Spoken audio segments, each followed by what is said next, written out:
The big tech companies censor our content. I hate to tell you that it's still going on in 2024, but you know what they can't censor? Live events. And that's why we are hitting the road on a fall tour for the entire month of September, coast to coast. We will be in cities across the United States. We'll be in Phoenix with Russell Brand, Anaheim, California with Vivek Ramaswamy, Colorado Springs with Tulsi Gabbard, Salt Lake City with Glenn Beck, Tulsa, Oklahoma with Dan Bongino, Kansas City with Megyn Kelly, Wichita with Charlie Kirk, Milwaukee with Larry Elder, Rosenberg, Texas with Jesse Kelly, Grand Rapids with Kid Rock, Hershey, Pennsylvania with J.D. Vance, Reading, Pennsylvania with Alex Jones, Fort Worth, Texas with Roseanne Barr, Greenville, South Carolina with Marjorie Taylor Greene, Sunrise, Florida with John Rich, Jacksonville, Florida with Donald Trump Jr. You can get tickets at tuckercarlson.com. Hope to see you there.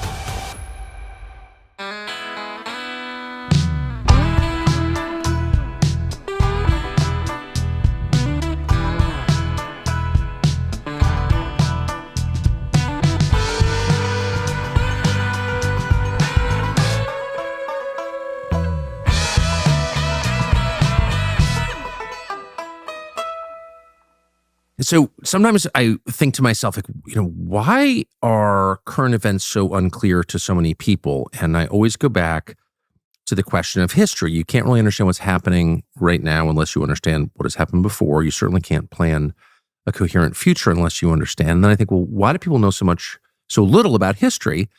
Probably because it's not taught. And then to the extent that it is taught in, say, airport bookstores, our popular historians are people like John Meacham and Michael Beschloss and Doris Kearns Goodwin and Anne Applebaum, not only sort of the dumbest people in the country, I would say, I know most of them, but also completely dishonest political actors. And so I think I can tell that you hate compliments, but I just want to say, I think you are the most important popular historian working in the United States today. You work in a different medium on Substack X podcasts, but I'm a fan of yours because of the way you treat history, which is with relentless curiosity and honesty. And I'm sure you have all kinds of political beliefs or religious beliefs or whatever, but I feel like you get to what you think is true based on really intense research. So for those people who aren't familiar with who you are, I want people to know who you are. And I want you to be widely recognized as the most important historian in the United States because I think that you are. So that's my last compliment for our time together. I know it was excruciating. Tell us some of the stories, we call them stories, but historical events that you have taken a really close look at recently. So I decided to start with an easy one. I did a 26-hour series on the early history of Zionism and the Israeli-Palestinian conflict.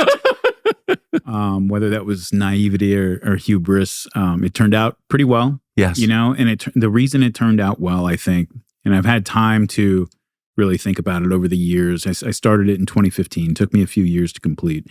But I've received hundreds of emails from Israelis, from Jews around the world who are, boosters of Israel, as well as Palestinians and people around the Middle East and people who are critical of Israel, who all of them on all sides have kind of told me that it at least opened up their perspective to the way the other side saw the world, which is what I was going for, In all of my series, something that I didn't really... I think that the series that you did on the formation of Israel, I think is regarded by honest people as the most honest, most non-aligned look. No axes were being ground, maybe ever done. Can you just tell people who aren't familiar that what did it take to produce that? You said it took a few years, but what did you do in preparation for it? Well, it's funny actually, because when I first started it, I didn't really know what went into making a podcast like that, right? So I had this experience where I started working on it after I had read maybe like 6 books, because the series only goes up to 1948. I did some follow-up work on the more modern period, but this is up to the foundation of the state of Israel and the lead up to that, right? I only covered that part. And so I didn't know if this was going to be a 1-episode thing, a 2-episode thing. I start working on it after I've read about 6 books on that pre-1948 period. And I'm working on it for maybe, quite a while, taking my time because I was working for the Department of Defense at the time. So it was, a side gig, and it wasn't even a gig. I didn't make any money from it. But, and after a while, when I started to approach the end of that episode, this is months and months and months later, by now I've read 20 books, 30 books about that pre-1948 period, and a lot of the tangential topics and issues that help you better understand it. And I went back and I started going over what I'd created for that first episode, and it was so embarrassingly terrible. Where you look at it and you're like, this is not even, that phrase, not even wrong. It's like, this is not even, it was a nightmare to read. And you realize, and I realized something at that point. I was like, I'd read 6 books on this topic. 6 books is a lot, on a single historical topic. There's countless topics that I've read a book or 2 on. And if you give me like an energy drink and let me go, I'll start pontificating for hours about it, Oh, I know the feeling. Yeah. I read a book on the Federal Reserve once. And so eventually I got to the point, I counted them all up one time. People keep asking me to put together a list. I can't put together a complete one because I just didn't keep as good a track as I should. But I read over 80 whole books, parts of another 100 at least. And about, when I counted them up, I could remember about like 1,300 academic papers and journal. I read everything I could find. Okay, so only people in prison read 80 books. Yeah. Well, or people who work for the Department of Defense and their job entails spending 8 to 10 months a year going overseas by yourself, often with nothing to do in a country that nobody speaks your language. So, I would go over to work with one of our foreign allies, usually on the weapon systems that I specialized in. We'd go over there and we'd work during the day. Most of the Ministry of Defense people, it doesn't matter what country you go to. You can go to Israel, you can go to Norway, you can go to Japan, Korea. All they want to talk about is American gun culture. It's their obsessed with noticed. It. Yeah. And is that an interest of yours? Are you knowledgeable on that topic? I wouldn't say I'm necessarily like technically knowledgeable like my gun nut friends are, but yeah, in terms of, I'm a hunter and gun owner, educated gun owner, but I have friends who are real gun nuts that I refer that's totally to. fair. Yeah. Right. It's all specs. And I say that with all affection when, that's, and so, I would go overseas and spend my work day working with them, training them, helping them with, whatever was broken or needed upgrading, whatever we were doing over there. And sometimes I would spend, like I said, 8 to 10 months a year overseas. I would be doing this by myself most of the time.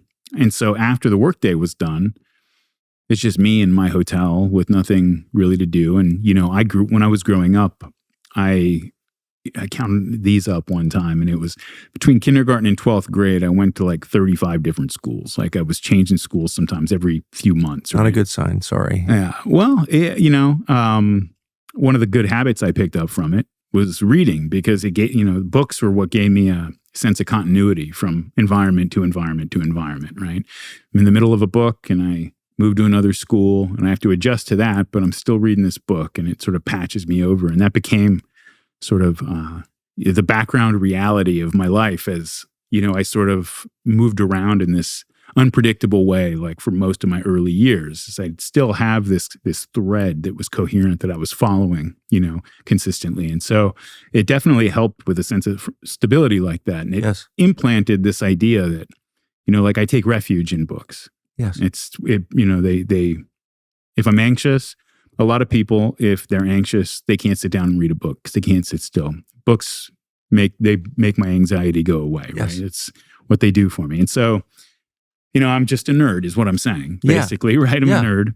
And I had a lot of time to read books. And once I started really getting obsessed with the podcast, it got to the point where I was waking up 3 hours early so that I could read and write and work on the podcast.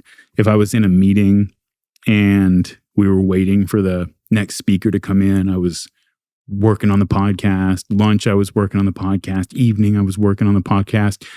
And became like a real obsession, partly because, left to my own devices, I would read books and talk to people about them. That's, if I had $1 trillion and nothing to do with myself, I would want a whole library and a bunch of interesting people to talk to about these books. That's what I'd do anyway, right? And so it was never really work. But yeah, that's the way you do it. People who want to do, there's a lot of people I know who started doing history podcasts or other, maybe not history, but not sort of conversational, just back and forth discussion podcast where they do research and they want to make a presentation, right? And a lot of these guys who started back when I started, 2015, 2016, and, my success up to this point has been kind of unique in the space. Not everybody wants to listen to a 7-hour podcast on Jim Jones. And by the way, that's only the 5th out of 7 episodes on the topic, right? So that's not for everybody. And, they ask me sometimes, like, how could I do this as well as you do it? And other people who are like aspiring podcasters have asked me that. And like you said, I don't like compliments. And so I get shy when people ask me things like that, but I tell them, and you're going to object to this because you're a nice fellow and everything, but like, I'm not that smart. It's nothing like that. I work on this. You have to if you want to do something like this, you have to be willing to get up a little early, to use your lunch hour, you got to spend time in books. You got to read. And then when you think you've read enough, you got to read some more. And because there's so much out there. Like I said, Yes. That experience after I had read 6 books on just the pre-1948 period of, the Zionist Israeli-Palestinian conflict story. And I knew nothing, Tucker. I knew nothing. Like embarrassingly nothing. Worse than nothing. Because at least before I read it was the books, the illusion of knowledge. Yeah, at least before I had read the books, I would just be repeating to you whatever I had heard, Benjamin Netanyahu say or somebody like on TV. I at least would have just been repeating that. This was worse. This was like the full midwit kind of meme in production where enough to really embarrass yourself. And I'm glad that I sort of recognized that at the time. And I went back and scrapped the whole thing, didn't start it for another year after that, probably, because I just realized that, I got to get deeper into this. And as I've moved through different topics over the years, because I don't do an Israel-Palestine podcast, I do a history podcast, and I choose topics based on what I want to read about. That's all it is. Usually while I'm working on one, something, as I'm sort of getting into the second half, finishing it up, I can see the finish line on the thing I'm working on now. It'll get harder and harder to discipline myself to stay on that topic because there's something that's pulling me away. I know the feeling. Yeah. And so it's like a feeling of relief where I finish it and now I already know the next topic because it just emerged kind of naturally. And I move on to that. And sometimes they're very, very different. I've done, like I said, a 32-hour series on the Jonestown Cult, which turned into, you say, how do you do 32 hours on that? I told the story of, the People's Temple. 32 hours. Yeah, well, the reason for that, and I didn't know this going in. I never know exactly how this is going to unfold when I'm going in. Unless it's sometimes I'll do a single episode and I kind of know the story. But when I start a long series, it's going to take me a year and a half to put out every episode. I don't necessarily know how it's going to turn out.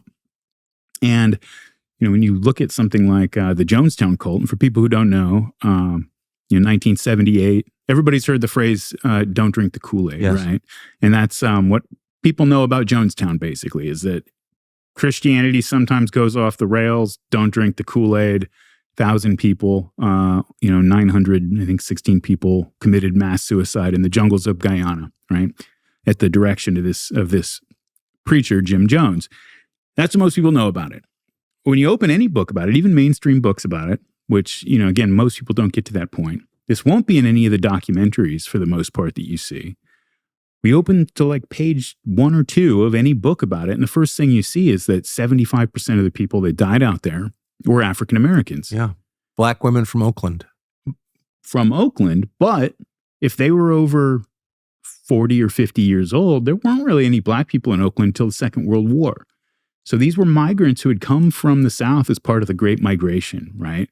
And you'd think if 75% of the people that died out there were Mexican immigrants, first generation Mexican, that wouldn't be a part of the story. That would be the story. What is going on here, right? Not just how did this religious cult get out of control, and you really need to understand that. I never knew that. I always knew about Jonestown on the surface level, but I saw that. I'm I have to understand this better. And so, it drew me deep into the history of African American life in America post slavery, and really, really deep into the Great Migration and the forces that drove it and the experiences that African Americans encountered when they got to the cities of the North and West, when they left the rural South. And when I get emotional when I think about the Jonestown story. I worked on that for a long time. I read literally every single book or thing that's been written about it. And there's a lot of I think it was UCSB had an interview series. I mean, there's just a lot out there. Well, not only that, the FBI seized 1,000 hours of tapes from Jonestown after the suicide, and they're all available online. I've listened to all of it and most of it twice. Like for months, I had this guy's sermons in my head. I had their like backroom midnight meetings where they're all going through struggle sessions, screaming at each other, beating each other up. All of their recordings of these late night torchlight sessions that they would have out in Guyana in the jungle. You know, if you watch most documentaries about Jonestown, it's all about the craziness of the last year, which is when they were all actually in Jonestown, in Guyana. These people have been together for 20 years. Yes. You know, he started his first church in the 1950s. And this is a guy, Jim Jones, who, you know, in 1953 in Indianapolis, which was a KKK stronghold at the time, you know, because the second KKK was not really a Southern anti-Black movement. It was more of a Midwest and Northern urban anti-Catholic, anti-Jewish movement. And so Indianapolis was one of the strongholds, and that's where he lived at the time. He's like a 23-year-old guy. He was born in 39, maybe. He's 24 years old, starting his first little Methodist church in this storefront with folding chairs, you know. And he and his congregation are going out and boycotting stores in 1953, years before anybody heard of a bus boycott or anything like that. And, you know, with Martin Luther King, he's going out there and doing that, getting death threats from KKK leaders, getting death threats from the American Nazi Party, trying to integrate these businesses, right?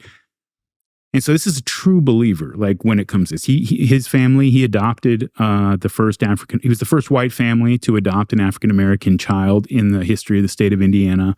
And this was back in the 50s. And he was, you know, if Jim Jones had been hit by a bus in 1962, they moved out to the Bay Area in 1965. He would be remembered today as one of the early pioneers of the American Civil Rights Movement and like revered for it. He really would be, right?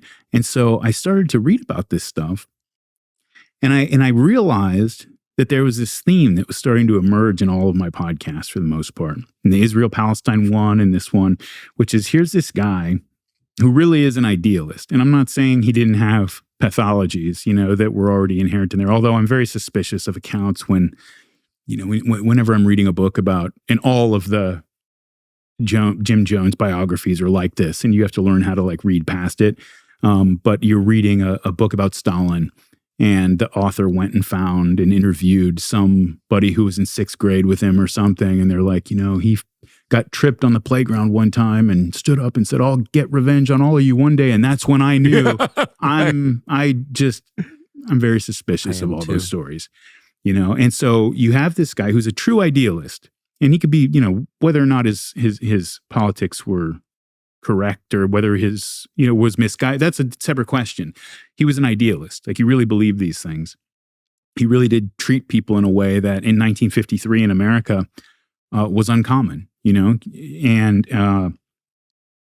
and so you have this idealist, just like with the in the Israeli-Palestinian conflict at the beginning. You read all the early accounts of the early Zionists, and it's all about it's soaring rhetoric about returning to the Holy Land, and there's people who have really grand idealistic visions of what it's going to be like when they get down there, and then people run into the rocks of reality.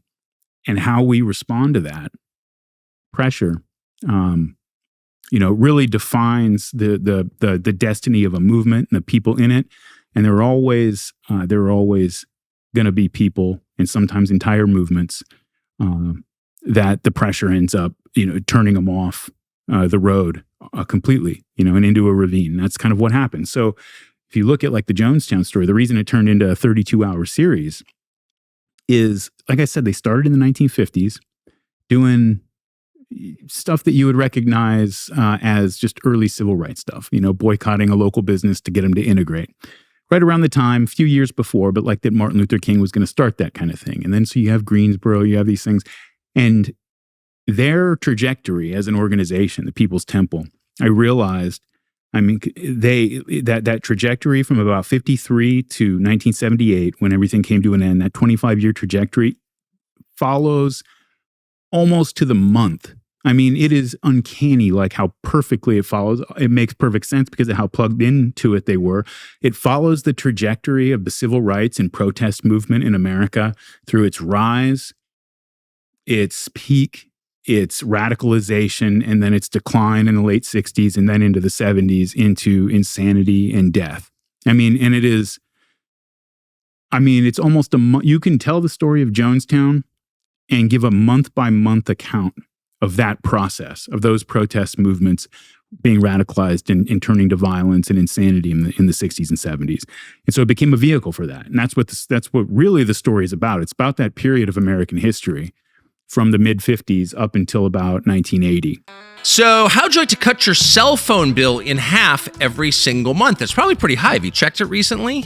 Verizon, AT&T, and T-Mobile want you to believe that you have to have something called unlimited data. And maybe you're in the small percentage that do need unlimited data, whatever that is. But for most people, you do not need unlimited data, and you certainly shouldn't be forced to pay for it. That's where Pure Talk comes in. Pure Talk only charges you for the data that you want. How about that? If you walked into an ice cream parlor and they said you can only buy 11 cones and you said, I just want one, you probably wouldn't go back, would you? No, you go to the place that sold you what you wanted. Talk, text, and 5 gigs of data on Pure Talk is $25 a month. How much is 5 gigs? Well, you can browse the internet for 135 hours. You can stream 1,000 songs. You can watch 10 hours of video. So it's a lot, actually. So stop overpaying for data you never use and switch to Pure Talk on America's most dependable 5G network, $25 a month. Pure Talk is proudly veteran-led, supports American jobs with their whole customer service team right here in the United States. Everyone speaks English. They're Americans. No offshoring. The average family saves almost $1,000 a year, $1,000 a year. No contract, no cancellation fees, a 30-day money-back guarantee. Pure Talk makes switching very, very easy. Just go to puretalk.com/Tucker and you will save an additional 50% off your first month. That's puretalk, one word, .com/Tucker to switch your cell phone service to a company you can be proud to do business with. Only buy what you need. The number of true well-known Democratic politicians who were patrons of the People's Temple is quite amazing. Willie Brown was one of them. Oh, yeah. But every mayor of San Francisco. Look, I have specific contempt for all of those people, just because, it wasn't just that when Jim Jones was a power broker in San Francisco that they would go give a speech at the church because they were trying to bring out votes or something. You had Angela Davis, you had Huey Newton, you had a lot of these other people who, when these people were in Jonestown, and I mean, you got to remember, first of all, 300 of those 1,000 or so people were kids. Another 300 to 400 were people over like 60 years old. Okay. So that's who's out there. Fully 2/3 of the people who committed suicide out there were kids or senior citizens, right? And as they're approaching this point of just maximum paranoia, maximum group psychosis down there, and you listen to the recordings that they left for us, and they're just getting increasingly deranged. They're certain that the CIA is going to come and kidnap their children and put them through brainwashing. This is not just Jim Jones and his charisma telling these people this. These people understood themselves as a revolutionary movement, and they were true believers. Like, they were true believers, these people. A lot of people like to say that at the end it was basically murder. These people were forced to do this. These people were, at least for the vast majority of them, were not forced to do it. They believed in what they were doing. And Jim Jones by that point was almost like a figurehead of the movement, to be honest with you. He was just sort of the titular leader, but the movement, the organization was running itself. And you had a bunch of true believers who were out there trying to start the revolution and start a new society in the jungle. And in the last few months, when they're approaching just maximum psychosis and paranoia, you've got like Angela Davis, Huey Newton, Harvey Milk, like a lot of I think he got killed shortly after, who are literally calling into Jonestown and being put on the speaker for everybody to listen, saying, we know that the government is after you, and we just want you to know that we have your back, and, there's just, the whole world is coming after you, but we're there for you. We're on your side. This is a bunch of people who are like approaching a crisis point of paranoia and psychosis is going to lead to their mass death within a few months. And that's what these people are doing, calling in, just feeding into it.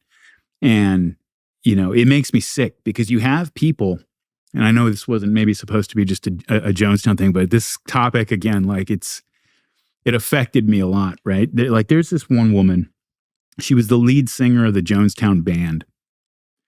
And the night before they all committed suicide, Leo Ryan, the congressman, was there, and his entourage was there, and they put on a performance, and there's a video. His aide, Jackie Spear, who became a member of Congress herself. Yep. And there's a video of that night. It was and they show a musical performance, and this woman who's the lead singer and band conductor is up there, and she's this African American woman, beautiful, great voice, up there, like really like confidently commanding the stage and like really in her element, right?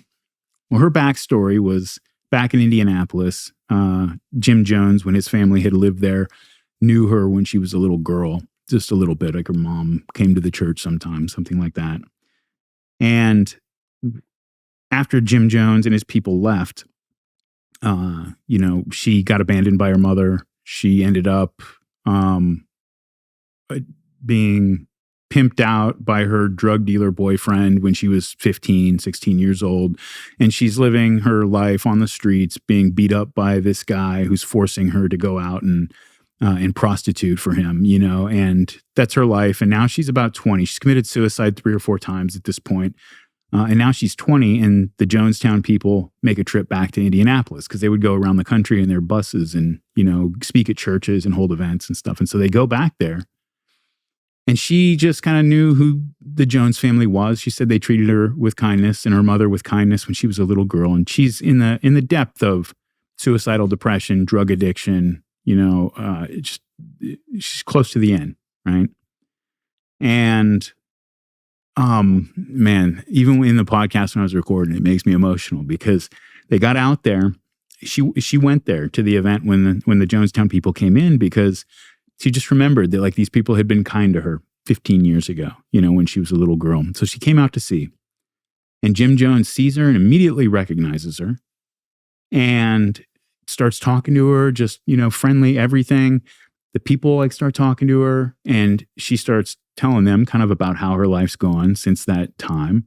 And he said, "Oh, well, great." Or he said, not great, but he said, "Oh, well, come with us, hop on the bus. Let's go. Like, we've got houses. We got a whole community out here. Like, we can find a job for you until you do something, whatever. Yeah, come on out." And so she did. And she went out there and they cleaned her up. They got her off drugs. They took this broken, destroyed, abused woman and put her in an environment where and again, you have to understand that even this psychotic movement, the way it turned out, this part was genuine. They put her into an environment where she felt like she belonged. And it really was, the people cared about her and she cared about the people there, And so she ends up being the band leader. She's like a super talented musician. And she's writing the songs. She's leading the practices for the band. She's the lead singer and everything. And, and she died out there with all the rest of them, with all the rest of those old people and kids and everybody else. She committed suicide with everybody else. The night after you see that video where Ryan's out there. It's amazing that you watched that video. I mean, I don't think I'd want to see something like that. I had to. Yeah, well, of course. I had to. I have a rule, and I've broken this rule once, and it's probably an episode I'm just like least proud of, maybe. Although it's a lot of people's favorite episode. I have a rule that I don't start a podcast until I feel like I can at least understand where everybody in this story is coming from. I didn't start the Israel-Palestine podcast until I felt like I could see how the Zionists saw things, how the Arabs saw things, how the British saw things, and how their behavior toward each other made sense to them in the context of their own world. And I did the same thing with Jonestown, which was a challenge because, talking about a psychotic cult leader who dragged his people to their deaths, in the jungle, their meaningless deaths. There were literally people, Tucker, hundreds of people, parents who were injecting cyanide into their babies' mouths and watching them froth and twitch until they were sure they were dead. And then they could take the suicide drink themselves because they had done that. This is almost 1,000 people. There was one woman who was in the Capitol. She was at their office in the Capitol. She wasn't out at the actual compound. And when she got the call, like, it's time, we're doing it, she slashed her kids' throats and then stabbed herself in the heart. I mean, this is, and yet these people loved each other. These people actually did believe, like, in equality. They believed in, like, human brotherhood and all these things. And she slashed her kids' throats.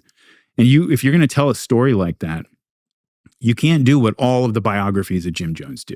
You know, they'll all talk about, like, these weird things about him as a kid and something where it was all there at the beginning, and it was just the gradual the gradual flowering and unfolding of this psychosis that had always been in there, and all these other people just got sucked into it. It's total nonsense. You really have to understand how people could get to a place like that from where they were. You know, everybody. Doesn't matter who you're talking about. Uday Hussein. There was a time, and I always try to keep this in mind because, I mean, it's like it's one of the governing thoughts as I go through any of these stories. Uday Hussein, Joseph Stalin, I don't care who you're talking about. There was a time where that was a little 3-year-old kid. That's right. And they weren't evil. They weren't who they became. And so how did they become what they ended up being, you know? So I think you're approaching this, which is why I am so impressed by what you do and want more people to experience it. You're approaching this from the most honest possible perspective and allowing readers, viewers, listeners to come to their conclusions with the maximum amount of information. What you're not doing is using history as a weapon, a cudgel, or as a kind of propaganda tool to make policy. So in that, you almost stand alone, I would say, right now. I'm really interested in the project that you're working on now. I'm a little bit baffled by it, so I'm just going to answer my own question. So you were working on World War II, Mm-hmm. which has to be, even more than the Kennedy assassination, the most written about event in human history. I can't think of one that has occasioned more books. So why World War II? Well, I was giving a talk to a graduate history class at the University of Vienna a while back online, giving him a talk. And one of the things that I said to them, and I was curious how this was going to go over in Austria, but it seemed to go over all right, is I told them over the next few decades, like, look, anytime you have a historical event, for us in the United States, it's the civil rights movement, it's World War II, and to a certain degree, it's still the Civil War. Everything in between and before those things, you can do whatever you want. It doesn't matter. You think that the Russians were to blame for World War I and not the Germans. You think it was all British conspiracy. You can do whatever you want. It's fine. Because that's not part of the founding mythology of the order that we're all living in at this time, right? Those other things are. And whenever you have a historical event that is mythologized. And when I say that, I don't mean myth like that's a myth, that's a lie. That's not what I mean. I mean that it's a formative part of how we all understand the world we're in, or at least officially, like the official world, like that. Yeah, the structures we live in. Structures we live in. It's the justification for a lot of those structures, yes. Right?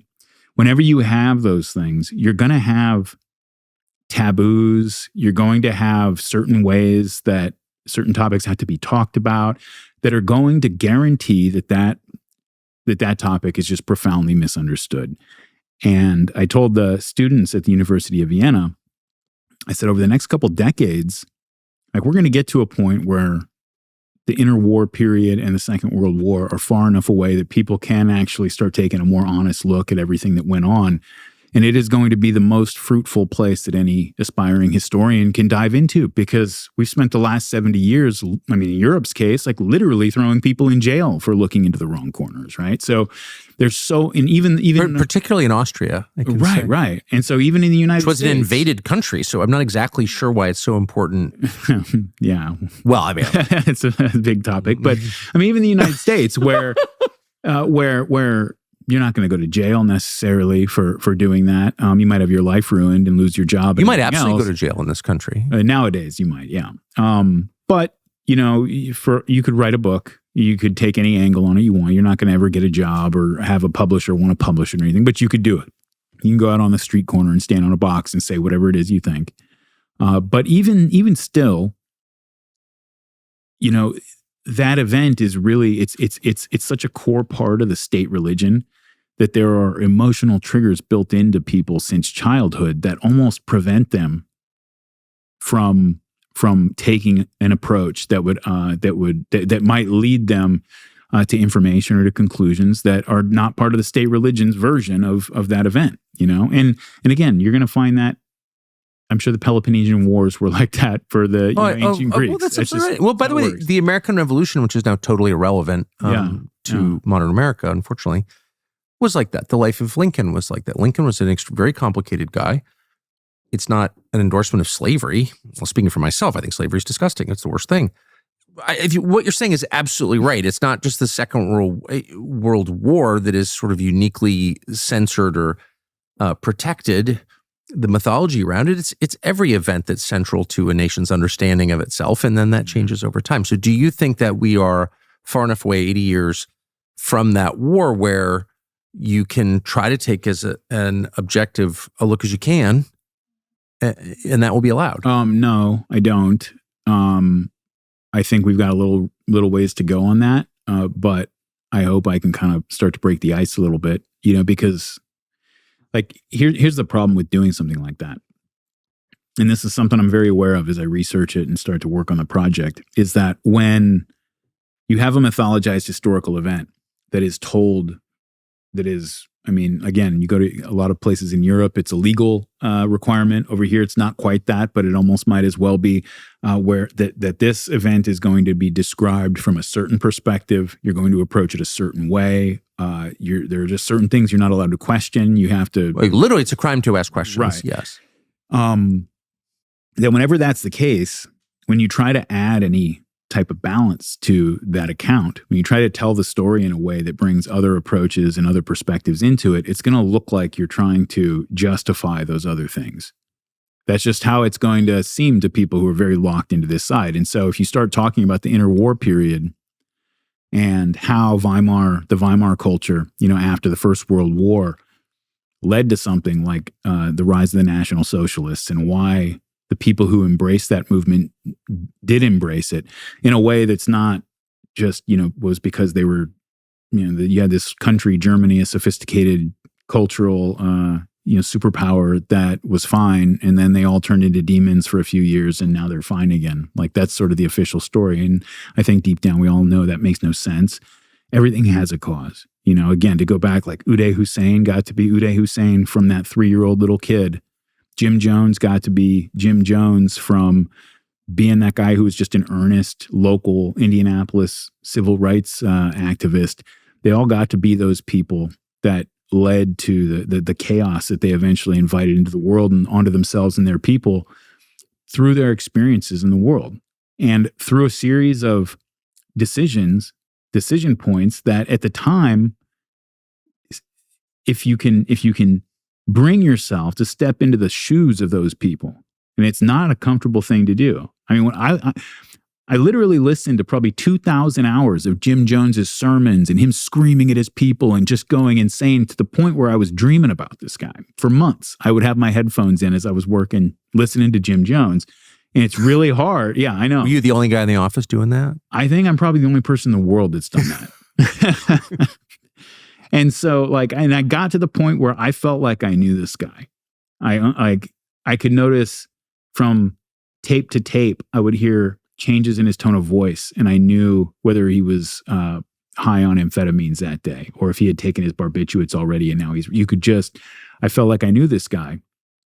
And their tapes, by the way, they're not all from 1 year. They're from 15, 20 years, right? So you can watch this process of a descent into madness as it's happening. And, to get to a point where you can bring yourself to step into the shoes of any other human being and understand that as much as it makes you uncomfortable, it is just a human being. And at the very, very base level, their motivations are the same as yours. Their needs are the same as yours. But that we're a multivariate species that can go a lot of different directions. That's right. And to be able to do that and force yourself to do it is the key. And so when you do something like that with, I mean, again, like a historical event like World War II, where, I mean, the one rule is that you shall not do that. You shall not look at this topic and try to understand how the Germans saw the world.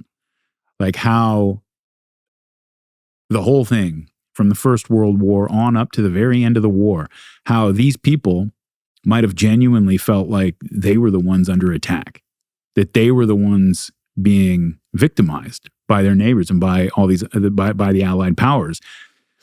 You know, and you can handle that with a sentence. You know, you can wave it off and say, well, you know, they're justifying themselves or they're rationalizing their evil or whatever you want to say. But again, I think we're getting to the point where that's very unsatisfying for people. Most of us, well, actually all of us, go through our daily lives using all sorts of, quote, free technology without paying attention to why it's, quote, free.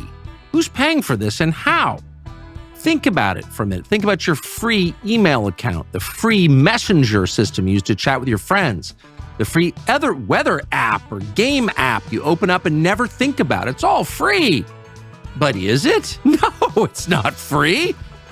These companies aren't developing expensive products and just giving them to you because they love you. They're doing it because their programs take all your information. They hoover up your data, private, personal data, and sell it to data brokers and the government. And all of those people who are not your friends are very interested in manipulating you and your personal political and financial decisions. It's scary as hell. And it's happening out in the open without anybody saying anything about it. This is a huge problem. And we've been talking about this problem to our friend Eric Prince for years. Someone needs to fix this. And he and his partners have. And now we're partners with them. And their company is called Unplugged. It's not a software company, it's a hardware company. They actually make a phone.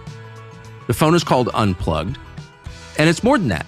The purpose of the phone is to protect you from having your life stolen, your data stolen. It's designed from a privacy-first perspective.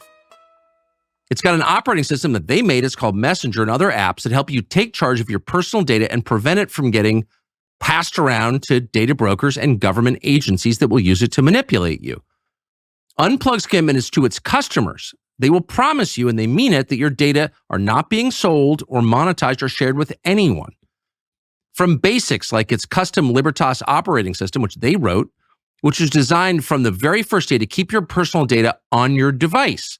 It also has, believe it or not, a true on-off switch that shuts off the power. It actually disconnects your battery and ensures that your microphone and your camera are turned off completely when you want them to be. So they're not spying on you in, say, your bedroom, which your iPhone is. That's a fact. So it is a great way, one of the few ways, to actually protect yourself from big tech and big government, to reclaim your personal privacy. Without privacy, there is no freedom. The Unplugged phone, you can get a $25 discount when you use the code Tucker at the checkout. So go to unplugged.com/Tucker to get yours today. Highly recommended. It's more than unsatisfying. I mean, it's childish and shallow, of course. Hold on. Sorry to interrupt, but that's true. But every society has founding myths. 100%. And you need them. You know, like, I don't think that we're necessarily better off now that people are able to just freely tear down a statue of George Washington because he was a slave owner, right? Agree. And so, like, there are sacred symbols and national myths that any group of people are going to need to hold themselves together. And there's also peril in knowing the truth about things. I mean, when we finally find out how President Kennedy was murdered in 1963, when we finally find out what all these weird lights in the sky are at night, when we really get to the truth of that, will we be better off or not? I mean, those are fair questions. I don't know the answer. But let me just say what I completely agree with you. Particularly any unifying myth, is important.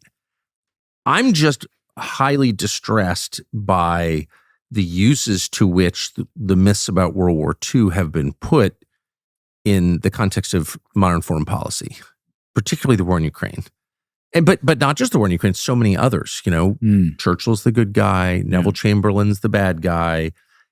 It's too pat it's obviously quite banal, but it also has justified like the killing of millions of people since the end of the Second World War. And so I do think it's fair to ask, like, what really was going on? So for example, and I'm American, I'm not English, so I don't have any weird motive in asking this, but how would you assess Winston Churchill?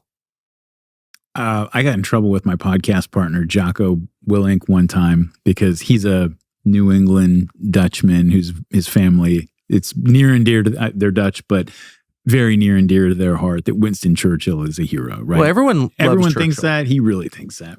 And I told him that I think, and maybe I'm being a little hyperbolic, maybe, but I told him, maybe trying to provoke him a little bit, that I thought Churchill was the chief villain of the Second World War.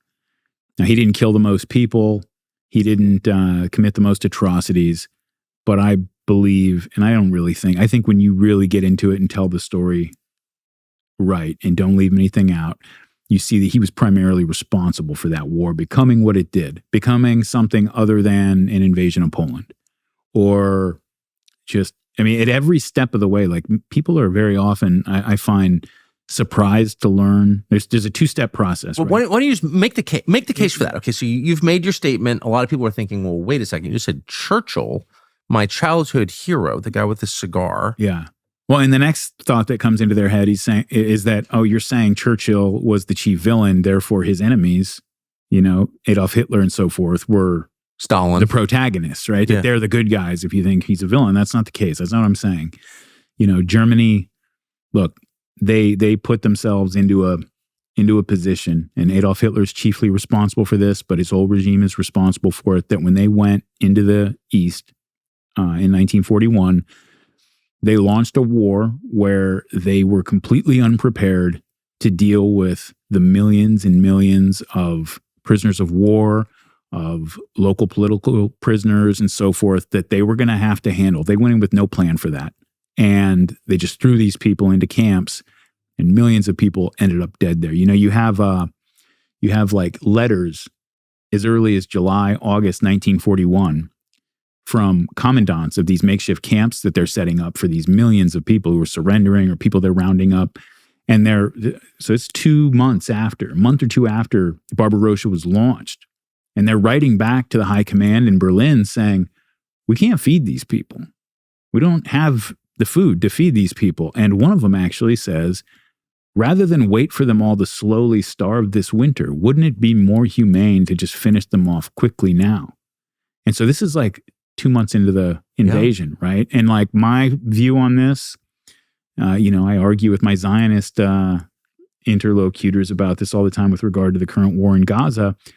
Look, man, like maybe you as the Germans, you felt like you had to invade to the east. Maybe you thought that Stalin was such a threat, or that if he launched a surprise attack and seized the oil fields in Romania, that you would now not have the fuel to actually respond and you'd be crippled and all of Europe would be under threat, and whatever it was that like maybe you thought you had to do that. But at the end of the day, you launched that war with no plan to care for the millions and millions of civilians and prisoners of war that were going to come under your control. And millions of people died because of that, right? And you can look at it and say like, so get back to your main question about Churchill. If you go to 1939, when the Germans and the Soviet Union invade Poland, as soon as that war's wrapped up on the German side, Hitler starts firing off peace proposals to Britain and France because they had already declared war. He didn't expect them to declare war, actually. Like there's a famous scene where he kind of throws a fit when he finds out that they did do that. And so he doesn't want to fight France. He doesn't want to fight Britain. He feels that's going to weaken Europe when we've got this huge threat to the east, the communist threat over there. And he starts firing off peace proposals. He says, let's not do this. Like, we can't do this. And of course, a year goes by, 1940 comes around, and they're still at war. And so he launches his invasion to the west, takes over France, takes over Western and Northern Europe. Once that's done, and the British have, escaped at Dunkirk. There's no British force left on the continent. There's no opposing force left on the continent. In other words, the war is over, and the Germans won. Okay, by what point? Fall of 1940, right? So there's literally no opposing force on the continent. And throughout that summer, Adolf Hitler is firing off radio broadcasts, giving speeches, literally sending planes over to drop leaflets over London and other British cities, trying to get the message to these people that Germany does not want to fight you. Like, we don't want to fight you. Offering peace proposals that, it said, you keep all your overseas colonies. We don't want any of that. We want Britain to be strong. The world needs Britain to be strong, especially as we face this communist threat and so forth. Like, this is what's going on. And I think that if there were people in Britain who, if they hadn't put it this way, if they hadn't been so successful at delegitimizing the peace approach by demonizing Neville Chamberlain and so forth, and holding him responsible for the invasion of Poland, that people would have been, they would have understood, like, we don't need a repeat of the First World War. We don't, which is not what ended up happening, but that's what everybody thought was going to happen. And so Churchill, you have a guy, Churchill wanted a war. He wanted to fight Germany. And the reason that I don't begrudge him that, people can national leaders, you can fight whoever you want. If you feel like your the long-term interests of the British Empire are threatened by the rise of a powerful continental power like Germany, and you need to check that those are great power games, and you play them the way you feel like you need to play them. That's fine. The reason I resent Churchill so much for it is that he kept this war going when he had no way to go back and fight this war. All he had were bombers. He was literally, by 1940, sending bomber fleets to go firebomb the Black Forest, just to burn down sections of the Black Forest. Just rank terrorism, going through and starting to, what eventually became just a carpet bombing, the saturation bombing of civilian neighborhoods, to kill, is the purpose of which was to kill as many civilians as possible. And all the men were out in the field. All the fighting age men were out in the field. And so this is old people, it's women and children, and they knew that. And they were wiping these places out. It was as gigantic scaled terrorist attacks, the greatest, scale of terrorist attacks you've ever seen in world history. Why would he do that? Because it was the only means that they had to continue fighting at the time. They didn't have the ability to reinvade Europe. And so he needed to keep this war going until he accomplished what he hoped to accomplish. We know now there's actually a really great series of books. It's one of the best. I recommend it to everybody, but it's really expensive now. And it's 6 long volumes called History of British Special Operations in the Second World War. And one of the books gets into the level of just the extent of media operations, propaganda operations, everything that they were running in the United States to eventually drag us into that war. And that was his whole plan. His whole plan was, we don't have a way to fight this war ourselves. This war is over. We need either the Soviet Union or the United States to do it for us. And that was the plan. And kept the war going long enough for that plan to come to fruition. And to me, it's a craven, ugly way to fight a war. And what was the motive? Well, Churchill's got a long and complicated history. He's somebody who that was the wryest smile I think I've ever seen. Yeah. Well, look, I think on one level, there was a sense that Churchill was sort of humiliated by his performance in the First World War as the head of the Admiralty, and he was out in the cold for a long time. I mean, Gallipoli. Yeah. And which, that was his operation. Yeah. And so he was rightly held responsible for that and seen as responsible for one of the great disasters that the British suffered during that war. And so I think part of it was probably kind of personal. He wanted redemption. He wanted to go out there and prove that he's the warlord, that they can go out there and fight this big war. Probably. I think part of it, I read about Churchill and he strikes me as a psychopath. But he's also a sort of, he was a drunk. He was very childish in strange ways. People would talk about how, as an adult, as prime minister, they'd find him in his room and he's playing with action figures like war toys and army men and stuff, and would get mad when people would interrupt him, when he was doing that. So this is a strange fellow, There's all those things. But then you get into, why was Winston Churchill such a dedicated booster of Zionism from early on in his life, right? And there's ideological reasons. Like in 1920, he wrote a kind of infamous now article called Zionism versus Bolshevism. And he basically makes the case that, which was true to a large extent, that all of Eastern Europe, the Pale of Settlement, which is where the vast majority of Jews lived, other than the United States, which is where a lot of them had traveled to, that area had become so engulfed by a revolutionary spirit that all the young Ashkenazi Jews who were over there were getting swept up into it. It was the 60s here on steroids, right? And in a much more serious and ended up being destructive way. And this is 1920, so this is shortly after the Bolshevik Revolution. Basically, the point of his paper is he says these people who are over there, they're all going one direction or the other. They're going to be Bolsheviks. They're going to be Zionists. We want them to be Zionists, and so we need to support this. And so that was early on. There was an ideological component of it. But then as time goes on, you read stories about Churchill going bankrupt and needing money, getting bailed out by people who shared his interests, in terms of Zionism, but also his hostility, I think his hostility to, put it this way, I think his hostility to Germany was real. I don't think that he necessarily had to be bribed to have that feeling. But I think he was, to an extent, put in place by people, the financiers, by a media complex that wanted to make sure that he was the guy who was representing Britain in that conflict for a reason. And Churchill's a again, it's so hard because, and especially in a short interview like this, where you have this guy who, he's an Abraham Lincoln, George Washington, Martin Luther King type figure in the sort of Western consciousness, right? Yes.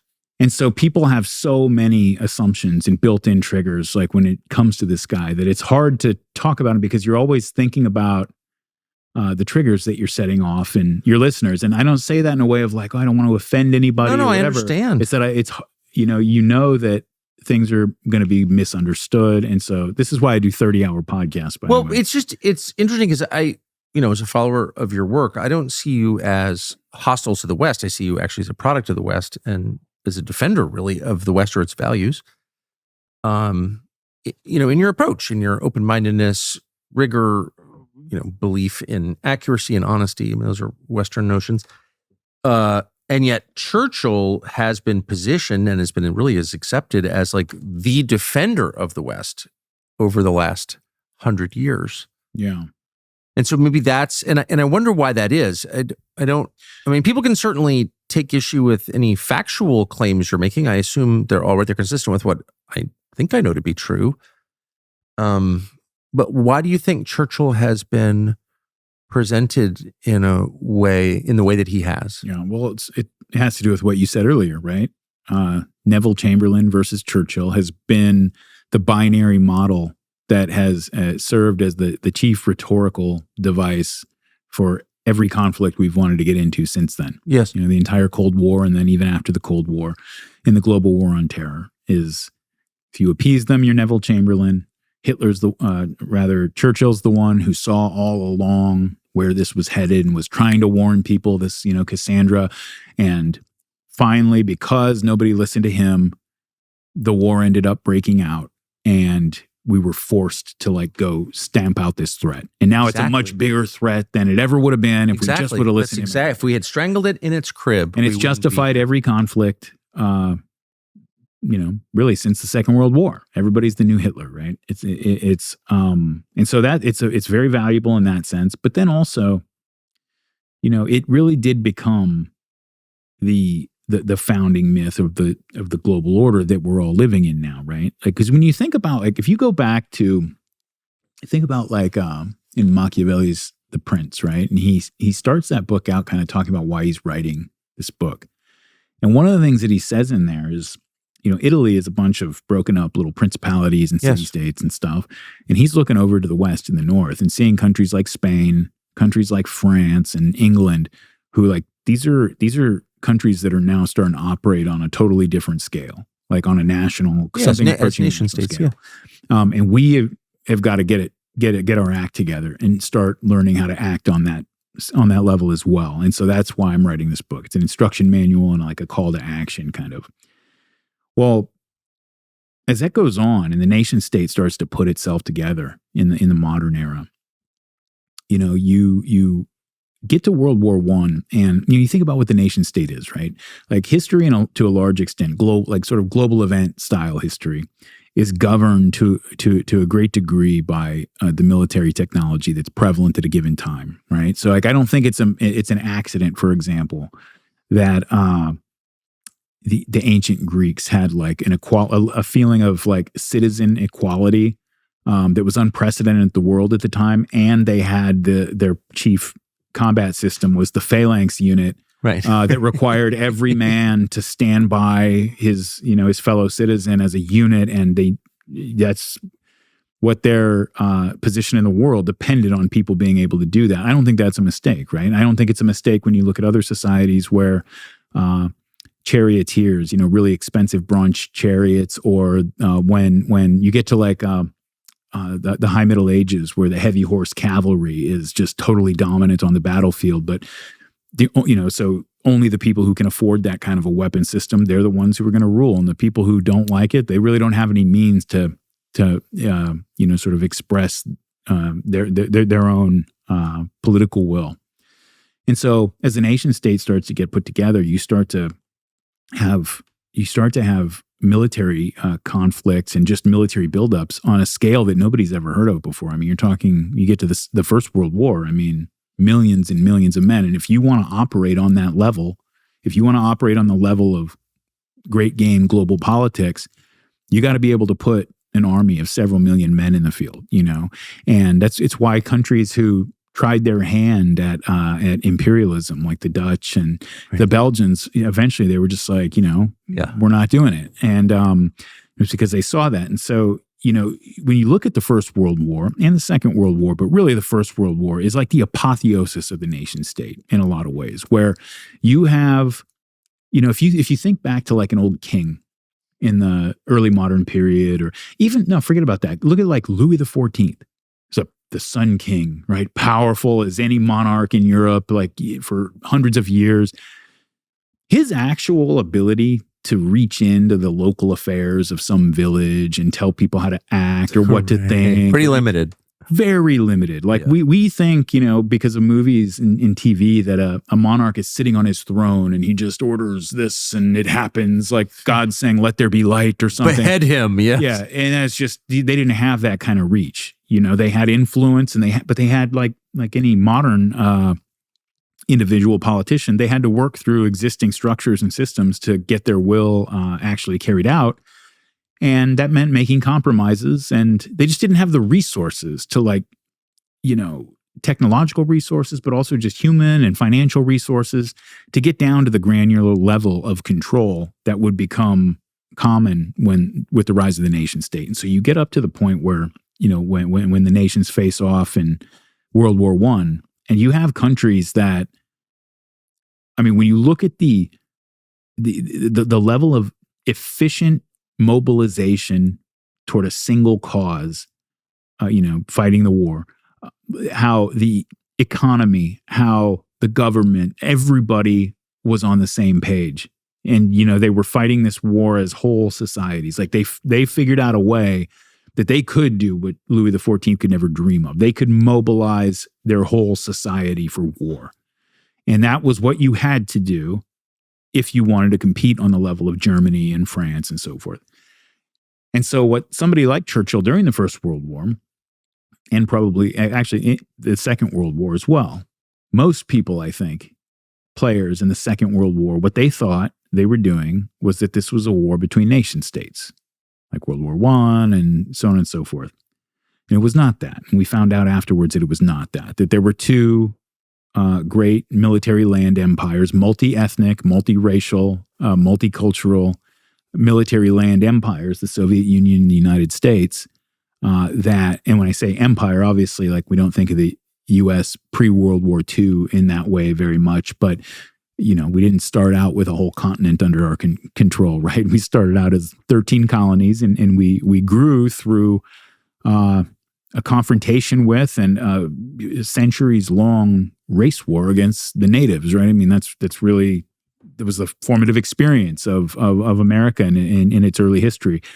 And so it's an empire in a way, not the way we normally, it's not like the British Empire, but I think you can call it that.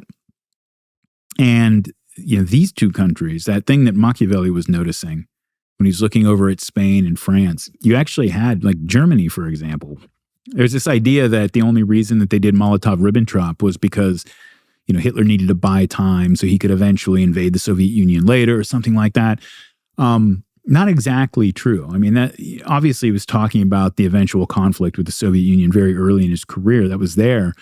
But by the time you get up to 1939, his views are starting to become more complicated on it, where he's starting to see the United States as the real chief threat to not just to Germany, but to Europe, because he saw himself as the sort of European defender, Messiah guy, right? So, and he looks over at Joseph Stalin and says, and a lot of his people kind of thought this way, that this is not an international communist movement anymore. Yes. Trotsky's been banished from the country, and his followers are all dead. They were killed during the purges of the late 30s. These people are all gone. Those are all of the people who, from the very beginning after the First World War, they saw Russia as the fountainhead of world revolution. And Stalin, he never quite gave that up. Just like the United States, he saw it as his duty to build up ideologically aligned allies and so forth. But if you really look at what happened, and a lot of the Germans saw it this way, Stalin, what he did was kind of turn the Soviet Union into a national socialist nation state, really. He kind of brought back the Russian Empire, and now it's called communist and stuff, but there's no goal to just set off global revolution. And then once that happens, the chips will fall where they may. They kept inside the Kremlin, they kept all the paintings of St. George, the patron saint of Russia, all the crosses, the whole Stalin period, they're there. Yeah. And I have nothing good to say about Stalin. I don't either, but I don't think it's been misadvertised a little bit. Yeah. And when I said that there's one episode that I have done where I feel like I didn't do my duty to force myself to understand the perspective of the perpetrators, it was the one that I did about the Soviet conquest of Eastern Europe after the Second World War and what they did in Germany and other places, and specifically Romania, which is, as far as I can tell, so far after 30 years of reading history books, is pretty much the worst thing that ever happened. These prison experiments that they ran in Pitești and other places in Romania after the Second World War are there's not family listening. If you really want to, the Soviets did. Yeah, the Soviet advisors were there. It was carried out technically by the Securitate and the Romanians themselves, but this was a program being run from Moscow, right?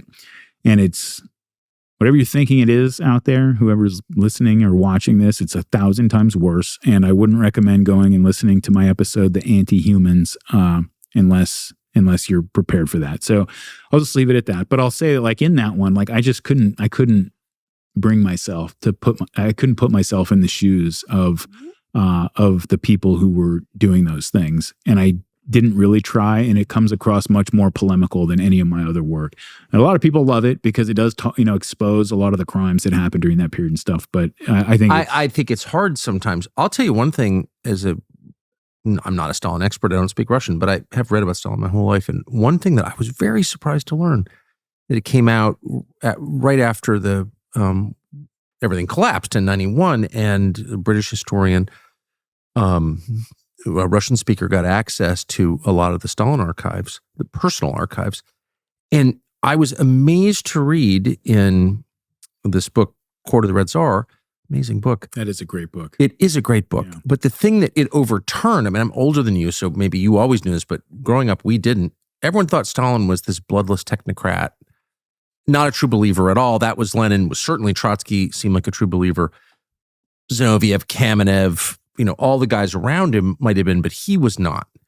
And you learn in reading this, so he was actually a devout, religious level communist, which either makes him more repulsive or less, depending. I could see it from either side, but it's definitely not what we thought he was. And what I loved about that was your view of something. It's a small thing, I guess, for most people. It was a big thing for me to learn that. But your whole kind of accepted view of something can turn out to be utterly false. Like a lot of history is just completely fake. And so when you see someone who's diving in face first with like courage and honesty, you just have to applaud. That's why I'm just applaud. I can't wait to find out what you conclude. We want to announce something big that we've been working on for months now. It's a documentary series called Art of the Surge. It's all behind-the-scene footage shot by an embedded team that has never before seen footage of what it's actually like to run for president if you're Donald Trump. They were there at the Butler Township assassination attempt, for example, and got footage that no one has ever seen before. And it's amazing. Become a member at tuckercarlson.com to see this series, Art of the Surge. Where are you, by the way, in this process? Well, I'm currently working on a series. I'm probably going to do 2 more episodes on it, on the history of the American labor movement. It's not a narrative history of the entire labor movement. I pick certain episodes. I talk about the Battle of Blair Mountain in one episode, do one on the Haymarket Affair. And really it's about the industrial wars of like the late 18th century from, Pittsburgh to Chicago and everything. I did one on this 1968 teachers union strike in New York City that's kind of famous now, the famous Ocean Hill Brownsville. And, that was one that a lot of my research for the Jonestown podcast about the Great Migration of African Americans out of the South came in really handy. Because really what it's about is, it was a conflict in the New York's political system, like that centered around a school in Brooklyn, at a time when, 75% of the teachers in New York City were Jewish.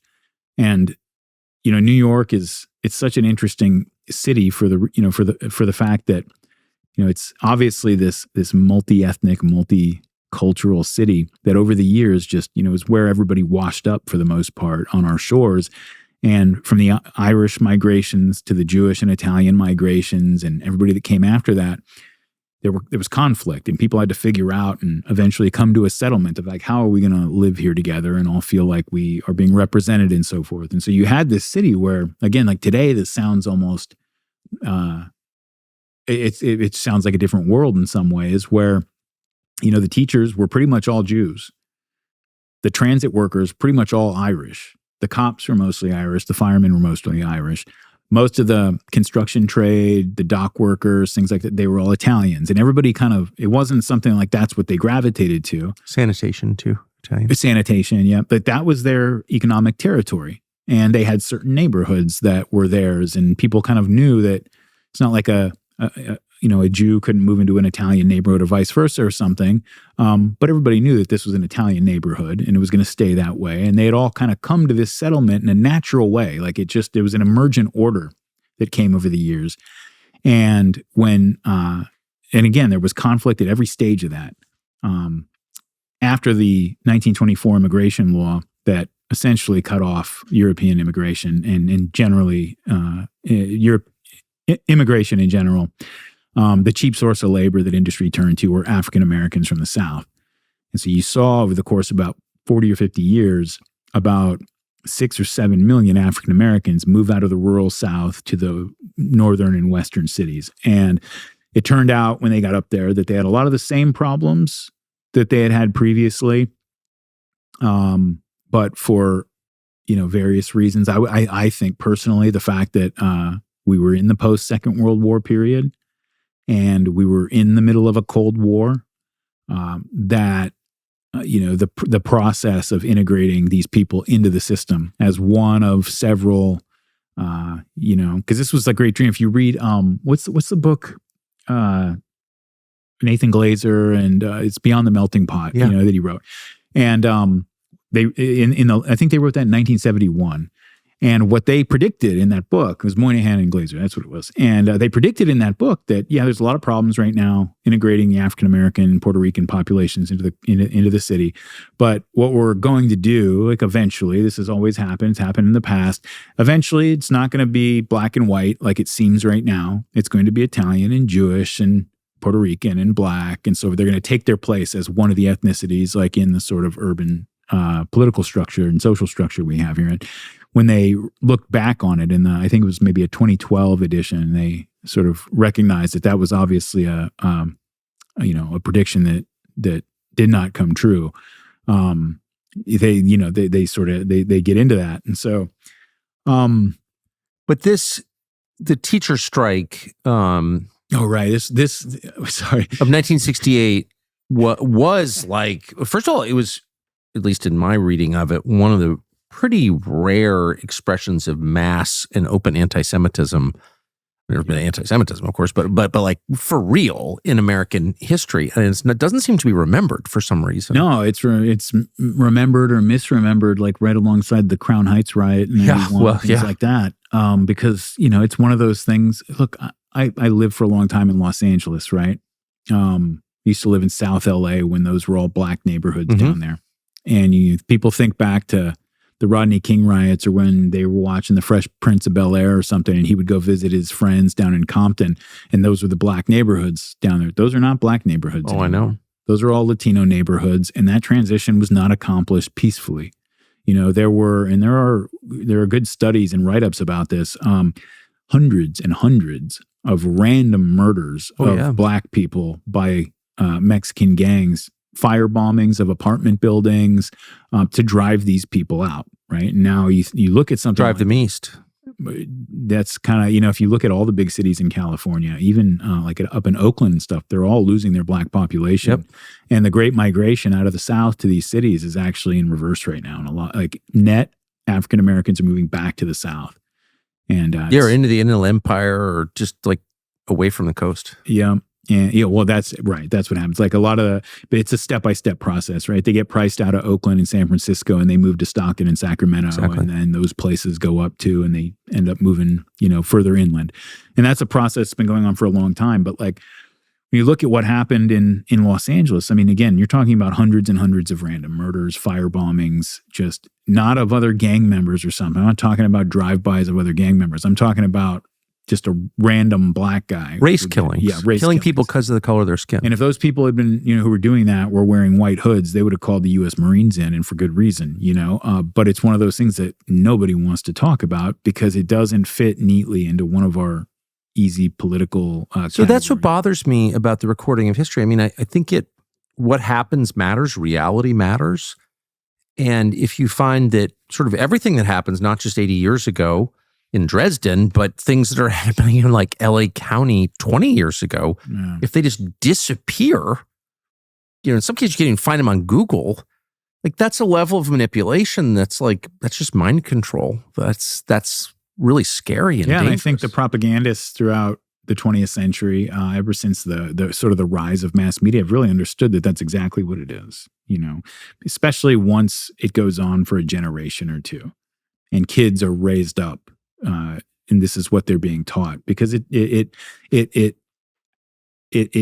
forms for them their not just their view of the world, but their view of themselves. Like our identities as individuals and our identities that we attach ourselves to collectively are all a result of the stories we tell ourselves and that we hear as we're growing up. And so if you change those stories, all of those things change as well. Okay, so that's a perfect segue to something I'm just itching to talk to you about, itching to get your view on. And that leads us back to Churchill. So Churchill's this great hero, defender of the West, savior of the West, the toughest man in world history, the only reason we're not speaking German. And he won the Second World War. Like that's what, ask anybody, that's just a fact. And yet if I go to his country like regularly, and it's, it doesn't really even exist in any recognized way. It's totally degraded. I try not to go there because it's so depressing. It's just so sad. It's so broken. It's not the country of victors. It's a completely defeated country that's subsequently been invaded. And so how did that happen? I go to Japan and it's full of self-respect and order and cleanliness, and like it doesn't look like it lost. It's like, what is that? Well, I think we ran an experiment that tells us pretty well what that is. And we didn't know we were running the experiment at the time, but you had the Iron Curtain set up and all the countries behind it that were not exposed to incessant American world order Western propaganda for 70 years, they don't have these same problems. You go to Hungary, even a place like Poland, which obviously the leadership class of any of these countries is, you always have to be suspicious of them because, they even Romania, which, as you said, suffered more than most countries. Yeah. And so, but those countries, like, they don't mind. And again, the tippy-top leadership class might be one thing, somebody went to the London School of Economics or something, but like taking the people, NATO money. Yeah. The people have no problem saying, no, this is a country, this is Hungary, this is a country for Hungarians, this is a Christian country, this is our country. They don't have a problem saying that. That is not something that anybody west of the Iron Curtain, for the most part, is comfortable. It's loosening up a little bit, thank God, but the question is whether it's loosening up too late. You go to a place like Britain, go to a place like Germany. I mean, there's no country on planet Earth that has been subjected to a more pervasive and destructive psychological warfare campaign than Germany over the course of the Cold War. I mean, these people have you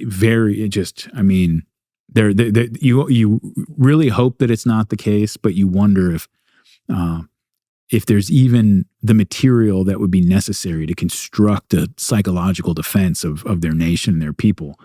And the lesson that we took from World War II, and again, this wouldn't have been the lesson that any of our soldiers who stormed the beaches in Normandy would have taken or anything like that, but the official kind of court history lesson is that when Europeans start thinking in terms of group, they're very dangerous. And that process needs to be subverted. It needs to be eventually eliminated, like the possibility for that to happen again. But just Europeans, not Asians or Africans? Well, I think, there's a lot of elements to that. I mean, part of it is the people that were victimized during the Second World War were not victimized by Africans. People were, obviously Chinese people were victimized by the Japanese, but it's a different, China's got a very powerful immune system that kind of preserves them as a culture. So does Japan. And so does Japan. And so that's, there's a little bit different. But from a Western perspective, I think it's fair to say, our leaders make the case implicitly, that it's really only when Europeans have a sense of themselves as Europeans that the world is in peril, but everyone else is fine to do that. Yeah, I mean, that's they don't see those other people as a threat. Either because the people who formulate these narratives don't live in those places, or they don't have historical experience with those people, and so they don't see them as the same kind of threat. So Germany is like a totally self-hating place. It's a husk. Yeah. It's depressing as hell, though also wonderful in a way, but it's going away. But they lost. At least you could say they lost 2 world wars in a row. Yeah.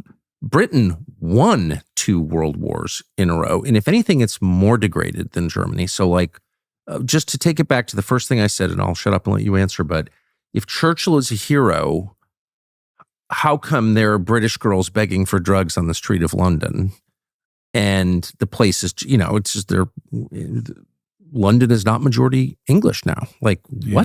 Well, the people who formulated the version of history that considers Churchill a hero, they like London the way it is now, But that's not victory. That's like the worst kind of defeat, is it not? I'm just confused. If you're an English person who cares about England, then yeah, absolutely it is. It's forget about victory and defeat. It's the worst thing that can happen. If you look at what's going on over lately in England, where you're having riots, you're having these, sort of budding violent confrontations between nationalists and the police and so forth, which, I think our natural, we like order, right? Yeah. Like Europeans, we like order, and we see things like that, and we have a natural aversion to disorder, to street violence. Yes, for sure. That. We might be, war might be necessary, but disorderly mob violence, things like that, immediately make us kind of take a step back, because most of our experience with those things is really bad. And at the end of the day, it is an unleashing of evil spirits, no matter what the cause or the reason is. And yet when I look over there at what the British people, some of them, are trying to do, I refuse to judge them for whatever for doing whatever it is that they feel they have to do as their homeland, their ancient homeland, is being taken from them. Because that is not something that can be walked back. That is permanent. That is something that ends your existence as a people. Like, unless you're going to be like the Jews and, go off into exile and sort of manage to maintain yourself, and even the Jews, they understood that they needed a little spot somewhere on earth that was their special place to develop their culture and to work out their history among themselves as a community of people. And the English people are having that taken from them. The Irish people, Ireland is on track to be minority Irish by like 2070. And you say, well, okay, hang on. Like, A, they never colonized anybody. B, they were colonized and like got the really nasty end of that a lot of the time. Suffered a lot. They fought for hundreds of years against brutal British attempts to try to bring them into the British fold and squash that uniqueness, that they had out there. The British couldn't do it. And the British, for a while there, could do damn near anything. Yeah. Okay. And they spent a lot of time trying to oppress Ireland, a lot. Yeah. And it was not only that, it was a chief priority for a long time. Yeah, bring it to heel. And we have a bit of a skewed view of the British Empire, just because, and there are a lot of things that are glorious and wonderful about the British Empire, but the United States, like, we don't quite understand like the way how bad it was to fall on the wrong side of the empire, because they really treated us with kid gloves during the Revolution. We had half a parliament that were on our side. What they did to the Boers. Yeah, exactly. That's what, they could have done to us. They created the concentration camp. Yes. Yeah. And they ran a lot of them during World War II, actually. That's another thing that's actually pretty awful is, as soon as the war broke out, Churchill had all of the German and Italian nationals in Great Britain all rounded up and thrown into concentration camps where they would stay to the end of the war. And this is 1939. And a huge number of those people were Jewish refugees who had come over from Germany to England. And they were just rounded up and thrown in camps for 6 years. Well, he also had the opposition party thrown in prison for the duration. Oswald Mosley and his wife, right after giving birth, spent the duration. People died. That doesn't look like democracy to me. Are you saying that Zelensky is not running a democracy? I'm saying if you don't have elections and you're throwing priests in jail, if you're murdering people who disagree with you as he has, you call whatever. That's like basically a pretty constant form of government throughout history. Yeah. It's fine. I mean, that's like less barbaric than most forms of government actually through history. It's not democracy. Yeah. So please don't lecture me anymore about that. Well, I mean, we've seen this in the United States, even obviously a much smaller scale crisis. Although maybe not. Maybe it is an existential crisis for the people who are making the decisions. But ever since 2016, where democracy is great, we love democracy, but that's for normal times. It's not for World War II. Right. It's not for when we've got insurrections going on. And sometimes, you've got to take extraordinary measures that may not be democratic, but it's to preserve democracy. It's always the excuse, right? It's the excuse of every. Always. It was Lincoln's excuse. Yeah. Exactly. But can I just so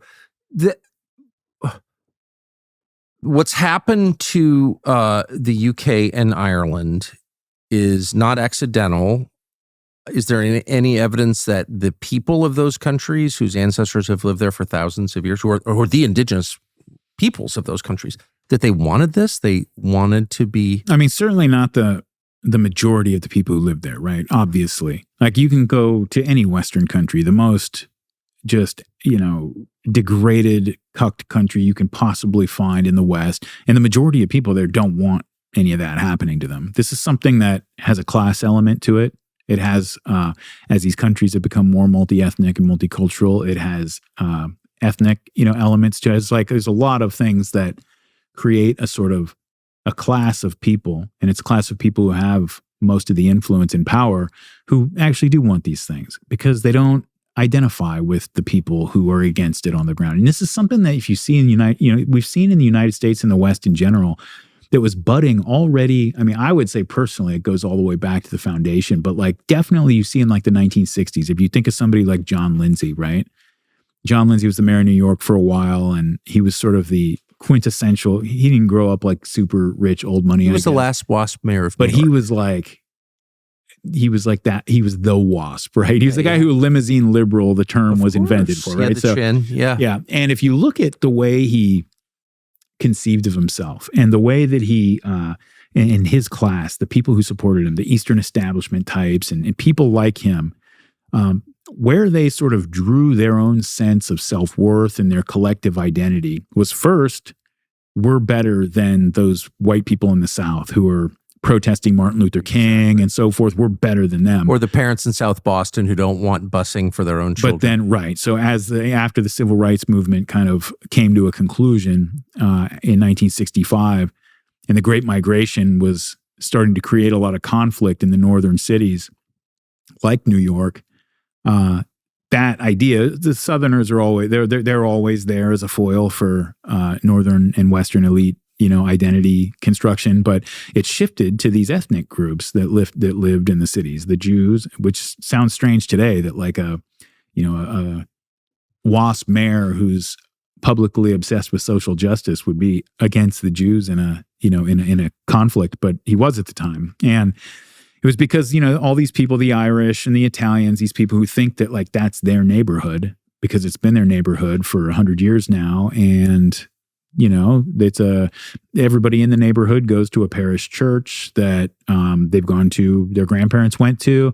They have internal social structures and dispute arbitration structures and all of these sort of organic institutions that grew up from ground level that gave them an ability to self-govern in a way that made it so they really were not as dependent on the state bureaucracy to do these things for them, right? They could do a lot for themselves. And these are the people who were resisting, the movement of African Americans into their communities. When people look back, for example, like when Martin Luther King went up to Chicago in 1966 and there was the Marquette Park riot, to this day, you have to go into a pretty deep, serious history book about that period to get the fact that, everybody sees that as a bunch of white people who came out to protest a bunch of black people moving or, trying to open up their neighborhood. But that wasn't a bunch of white people. Those were Lithuanian people. That was a Lithuanian neighborhood that had been a Lithuanian neighborhood for some time. These were a bunch of people who had come over here as refugees and had set up a little community for themselves that they didn't want changed. When that's a Latino community with a bunch of white art students moving into it and gentrifying it in Brooklyn or Los Angeles, people don't have a problem saying that they have a right to maintain this community that they've built for themselves. And I actually kind of agree with that. When I see gentrification happening, it's like, I'm sympathetic at the very least. Very sympathetic. Yes. The crime thing makes me look, I'm against crime. I'm against hurting people, strangers. But the idea that people of all backgrounds, races, everybody, every human being has a right to have a cohesive social network around him and live the way he basically wants to without bothering others and shouldn't be subject to, abstract social planning that takes no account of human beings. Yes. Yeah. Yes, I'm on this. Yeah, I agree. There's this very interesting, well, actually, you know what? That'll take me off on a whole other tangent. I want to stick on the topic you were talking about. You bring up what's happening in England and Ireland. And I think it's hard for a lot of Americans to really understand the tragedy of what's happening over there for the simple reason that, and I'm not trying to trivialize our struggles with similar issues here in the United States. I just say that they're different. That, in the United States, we've essentially had unending demographic turmoil from the very beginning. We fought our revolution, and within a generation, most of the major cities on the East Coast were all majority Irish. And this was at a time when English and Irish, WASP and Irish was these were foreign peoples to each other, Catholic and Protestant. That was still unresolved when I was small. There you go. I mean, it went on a while. And so within a generation, of the revolution, most of the cities on the East Coast are majority Irish, or at least huge chunks of them are super majority Irish, even if the whole city's not quite. Not to mention there's a lot of Germans, although they assimilated to the WASP majority pretty quickly. But then within a generation of that, just as the Irish are kind of starting to move out of the slums a little bit and become, middle class kind of members of the society, you start getting a ton of Italians, a ton of Jews, a ton of all the Southern and Eastern Europeans who start coming in. And you see a repeat of the same process, a lot of the same problems. The institutions all start to break down. The schools break down. The infrastructure breaks down. And they blame the people coming in. Because actually, you get a lot of violence and revolutionary movements. You get a lot of violence, organized crime, revolutionary movements, all those things. I mean, people forget that, a lot of the lynching victims in the late early 1900s were Italians. There's a famous one in New Orleans, but there are a lot of famous ones. And so that happens. And then we cut off foreign immigration in 1924. But then we start the Great Migration of African Americans out of the South. You have the Okie migration out west from the Dust Bowl. You have the big hillbilly migrations out of Appalachia up to Detroit and Chicago, Ohio, those places. And so we're just used to the fact that we're always renegotiating our identity here. We were this former British colonies that just fought for our independence, but now we've got to figure out how to construct a collective identity that includes all these Irish people that came in. And one of the ways that we've done that traditionally has been through war. The fact that there were so many Irishmen who came into the country and fought on the side of the Union in the Civil War. Right. If you look at World War II if you think about the city of Vicksburg, which didn't celebrate the 4th of July after it was conquered during the Civil War, stopped celebrating the 4th of July. And I remember I was watching the Ken Burns documentary about the Civil War. He mentioned this and he said, they didn't celebrate the 4th of July again for X number of years. And it's not off the top of my head because I don't remember exactly what year they were. It was 63 Vicksburg. Anyway, he said for X number of years. And I thought about it for a second. I was like, oh, that was July 4th, 1944. That was a month after D-Day. And that's what got this place that was extremely bitter over all this, to raise the flag and celebrate the 4th of July again. And so we've used warfare. So 80 years. Yeah. Yeah. And we've used warfare for that purpose. And that's not an uncommon thing, but it's one of the means that we've done to unify our people. And as wave after wave of, at the time, very foreign people, it's hard to explain to people today how foreign an Eastern European Jew was to a WASP or an Irishman or a German American in New York in 1880. I mean, these people might as well have been coming out of the Congo, and in some ways even more foreign than that, because all of us, we're kind of, even if we've never met anybody from the Congo, just through mass media and everything, we've kind of got a more cosmopolitan view of the world. So it's sort of familiar in a strange way. These are people who are coming from all over the world. And if you think about the 1798 Naturalization Act, right? You see a lot of white identitarian types who point to that because it says all white people of good character can come into the United States and become citizens. And they say, see, 1798, they're already thinking in terms of race, and America's a white country, and so forth. And I say, you're not understanding the historical context of that law. That's not to prevent you from bringing in half of the African subcontinent or, the Arab population in the Middle East or whatever. That was inconceivable to these guys in 1798 that anybody would ever do that or that could happen. That was not the point of it. And if you really look at the law and you place it in the context of its time, the context of Europe at the time, remember, again, Catholics and Protestants, the different peoples across Europe, they've got 2 world wars still ahead of them. They've got a Napoleonic War still ahead of them. They're going to be butchering each other for the next couple centuries, right?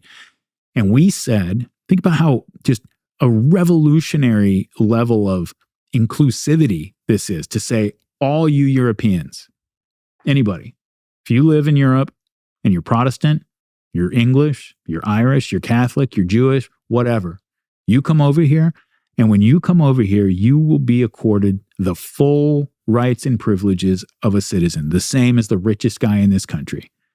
That is a revolutionary. Nobody had ever heard of anything like that. It was unbelievably just open and inclusive. And the reason that they said that they limited it to free white people was they didn't want, some southern state including their slaves as citizens, but not really including them, and kind of gaming the federal system, getting representation because they decide to say, oh, all of our Native American population they're citizens now, but not really allowing them, in. And so that's what they were trying to prevent. Like the idea of bringing in just, an overwhelming number of people from what became the third world was obviously the farthest thing from their minds, because they couldn't conceive that anybody would do something like that.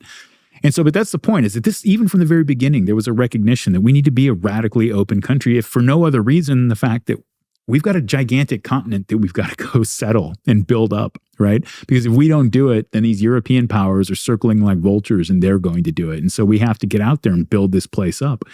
And so, that required a level of openness that has transformed the world in a lot of ways. So it's just interesting to hear you say that the point at the time of mass immigration was to build the place up.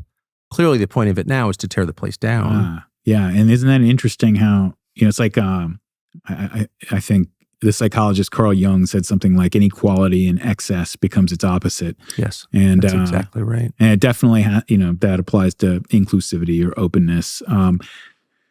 I was saying that, like, in the United States, because of that experience of just constant demographic turmoil, as soon as the Great Migration petered out in literally the early 60s, we passed the Hart-Celler Immigration Act and opened up the floodgates to the third world. And that's the world that we're in now, right? So it has just been an unending wave after wave after wave of your neighbors, the people you have to negotiate politically and a social collective identity with, are changing all the time. And that's just sort of, it's built into the American understanding of themselves and how societies work and all of that.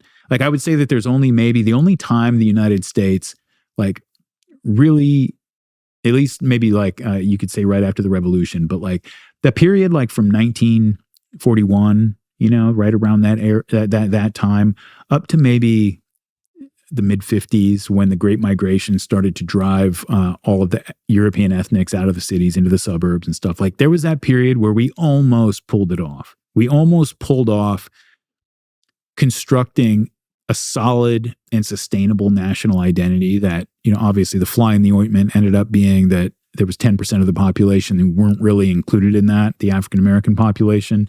And that became the sort of, the wedge that allowed people to pry apart that project in the 1960s. And thank you for acknowledging that was the point of the exercise. Right. And which, again, not to diminish, especially after going through, the Jonestown series and spending so much time reading about the history of African Americans in the country. And I grew up in African American neighborhoods mostly, and around different places. I'm more sympathetic than most people who are as far right on a lot of political issues as I am to the plight of people who live in the ghetto. I mean, I couldn't agree more. No, but that's kind of the point that I'm making. If the point of the civil rights movement was to uplift Black people, which I would be completely for, then Selma, Alabama would be a great place. And so would Jackson, Mississippi. And so would Little Rock, Arkansas, and all the kind of holy sites of that period. And in fact, they're all far worse than they were in 1960. So like, what was the point of that? Clearly, if the point of BLM was to help Black people, again, I could kind of be for that.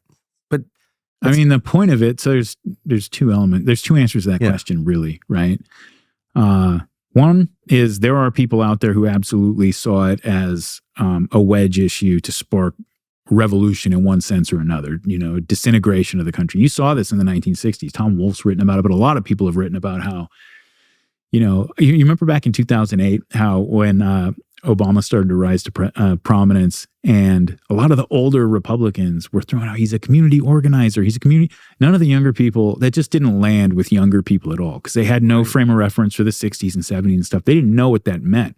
That you literally had these vast government programs who were just handing out money to revolutionary organizations, the people who were going out and planning and organizing riots at City Hall. Oh, 100%. Right? Like that happened in New York, like a group who was not like they got some funding through 3 different kind of, degrees of separation from some government program.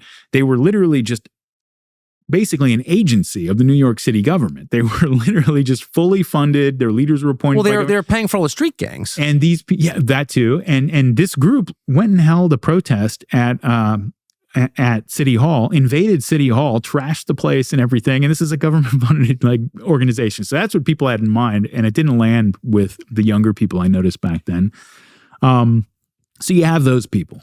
You have the people who at Columbia in the 1960s who wrote all the papers that led New York and then other places to embrace busing at schools and to embrace expansion of the welfare, programs. And they were very open about, it's really crazy how these two professors at Columbia who were sort of the expansion of welfare in New York under James Lindsay was kind of their brainchild. They wrote the paper and the articles about it and everything. And they were brought in as consultants once the decision was made.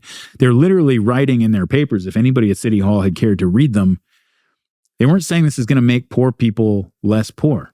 In fact, they directly say what this is going to do is it's going to increase tension between the lower classes and the middle class. It's going to drive a wedge because there's going to be like an unavoidable racial angle to this because it's going to be transferring resources from the European ethnic groups in the city over to African Americans and Puerto Ricans. And this is all good because this is going to start to create that tension that we need.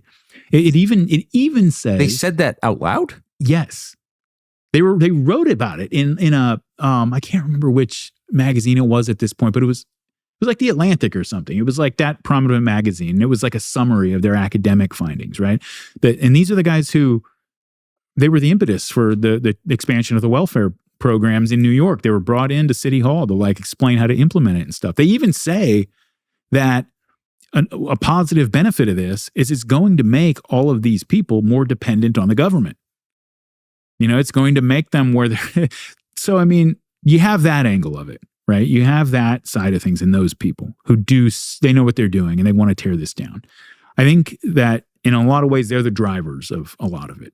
But a lot of people are the ones being led, a lot of them, it's just a lot of white people who use it to feel good about themselves. And they don't have. I know them all. Yeah. They're able to insulate themselves from the consequences of their decisions in a way that, and this is, again, to take it international again, you go over to Europe, it's kind of what's gone on is, if you're the leader of Hungary, like Viktor Orban right now, like you're the leader of Hungary. If you're the leader of like Germany, if you're the leader of Great Britain, yeah, like we're still at the point where like you still, not in England, we're not, but like where you still have to be German to like get elected. We can't like take it so far yet that we've detached it completely from like some illusion of the fact that this is a nation state that's self-governing. But really, this is an international superclass, that they identify much more laterally with people of their own class across borders than they do with the people in their own countries.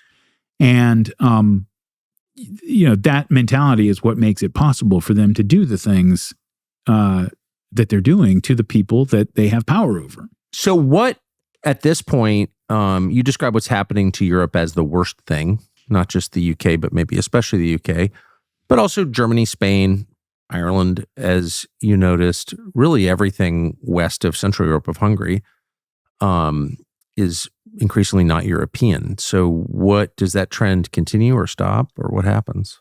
Wow. That's going to be up to the Europeans. I say this with not without pride at all, but I think that as long as the United States remains the dominant power in the world and the dominant power in European geopolitics and in a lot of places like Germany is still a significant factor in their domestic politics, I think that we are a very negative influence on that front. Yeah, it's so interesting to watch a ghoul like Anne Applebaum become literally hysterical, like shaking with rage in the way that people with no self-control do when Viktor Orban says stuff like, well, I just don't want to admit like 1 million non-Hungarians into my country. Yeah. And they go crazy. Yeah. You look at how they respond to somebody like Orban, and like they would color revolution that dude in a second if they thought they could get away with it. If they didn't think it was. I know Orban well. He's hardly like a right-wing crazy. Yeah. He's like very moderate and kind of like liberal in an 80s way. I think that's probably the only reason they don't try it is they know that like his chief opposition is far to the right of him. So that's probably why they don't do it. But he's like the least extreme world leader I've ever met. Yeah. It's funny. It's like I get a similar sense from Mr. Putin in Russia, where he's a hard man. You don't drag Russia out of its state in the 1990s without being a hard man. But it's probably hoping for a little too much that whoever follows him up, if we were to do something that would end his rule, that whatever would come next would be beneficial to us. Okay, so Trump, Orban, and Putin, Yeah. I can say, this is my perception of all three of them, is that none of them is particularly ideological. All three are pretty sincere nationalists, not like crazed ideological nationalists, but just sort of want to do the best for their country. None of them is like a religious nut, and none of them is like especially right wing. They're all in the 1984, 5, 6 context. They would be sort of moderate, maybe conservative Democrats, liberal Republicans. Like they're not at all what people claim they are. Yeah. Well, I mean, the post World War II order is really defined by the fact that after Nuremberg, it really became effectively illegal in the West to be like genuinely right wing. Like the things we call right wing, I mean, it's all flavors of liberalism, basically, right? And like if you go back and read pre-war conservatives, pre-war right wing writers in Europe, like literally in a lot of places, it became illegal to be that way, right? And here again, it's not quite illegal, but we have control mechanisms that are almost as effective. U.S. government's had a lot of people to prison over the years for their political use. A lot. That's true, and that's like a defining aspect of the post-war European order, right? And as long as that order remains in place and remains a dominant factor, it's going to be very hard for them to escape this cycle. And I want to be clear too, when I say like that it's the worst thing that can happen, I don't mean that, well, now you have to live next to these people who don't look like you or who, speak differently. It has something to do with that. I get it. You're talking about a people, and again, this is why I spent so much time on why it's harder for Americans to kind of really understand this. It's because of our historical experience with just demographic turnover. Right. We kind of have this idea, even though we're being pushed to our limits right now, and you're really starting to see that because of the ideological forces and the cultural forces that are making it much, much harder to swallow and digest the current crop of new immigrants since 1965, much harder to assimilate for various reasons. So we're approaching our limit here, but we still have this kind of idea in America that, these things are going to happen and then we'll figure it out and renegotiate, and kind of America will be different. But, in another generation or two, more change will be happening. And that's just, the dynamic of the United States. And so we always have this sort of feeling that in terms of our collective identity, like we'll figure it out. You go to a place like, any European nation where this is a people's ancient homeland. And there's actually such thing as, an Englishman. There's such thing as that. Like an American is something that, again, the definition of it changes with every generation. And it's always been that way. The definition of an Englishman has never changed, and it never will change. And those people, the English people. Not for over 1,000 years. Not since 1066. Right. And so in those people they're in the process right now of forever losing the only spot of land that they have on this earth that is dedicated to the flowering and the preservation of the English people. Like and it's a tiny little spot. It's true for the Dutch. It's true for the Spanish. It's true for the Germans. It's true for the Belgians. It's true for every Western European nation. So why not have a Nuremberg trial for the people who did that? I don't understand. I mean, that's such a crime. Well, we have to win first. Yeah. Well, but I just think it's important to say out loud that that's a crime. It's against it's an inconceivable hundreds of millions of people. If you go back to bring up like Louis XIV or any powerful monarch, they never would have dared imagine that they could do that to their people without getting their head cut off. They wouldn't have dared imagine that they could just replace their people with, people from a different continent, different religion, different language, just to overwhelm them, to make their own people a minority in that country for whatever reason, ideological, economic, whatever it was. They wouldn't imagine that they had the right, the power, the ability to do that, And I said something to you yesterday when we were having dinner that I would probably feel somewhat differently about this if it was a situation where, over the last 8 generations of English people, of British people, that they had just sort of like gradually brought people in from around the world. And over the course of 200 years or 300 years, they had just transformed the demography of their island into something unrecognizable. Because you could look at that and say, well, I don't necessarily think that's the best idea for them, or, I don't like the changes that are being made. But hey, the English people, they made this decision over the course of 200 Exactly. It's like their right? food. I won't eat their food. It's disgusting, but they like it, and that's okay. But this one generation decided that they had no responsibility to any of the people who came before them, and they have no responsibility to any of the people who are coming after them. They are going to permanently, radically, irreparably transform their society in ways that they know hurt the majority of the population. They've immunized themselves from, at present, but that they know are not welcome and are harmful to the majority of the people that they rule over. And one generation of people decided that they had the right to do that. And it's the post-war generation. It's the generation born in 1946, between 1946 and 1964. That's who did that.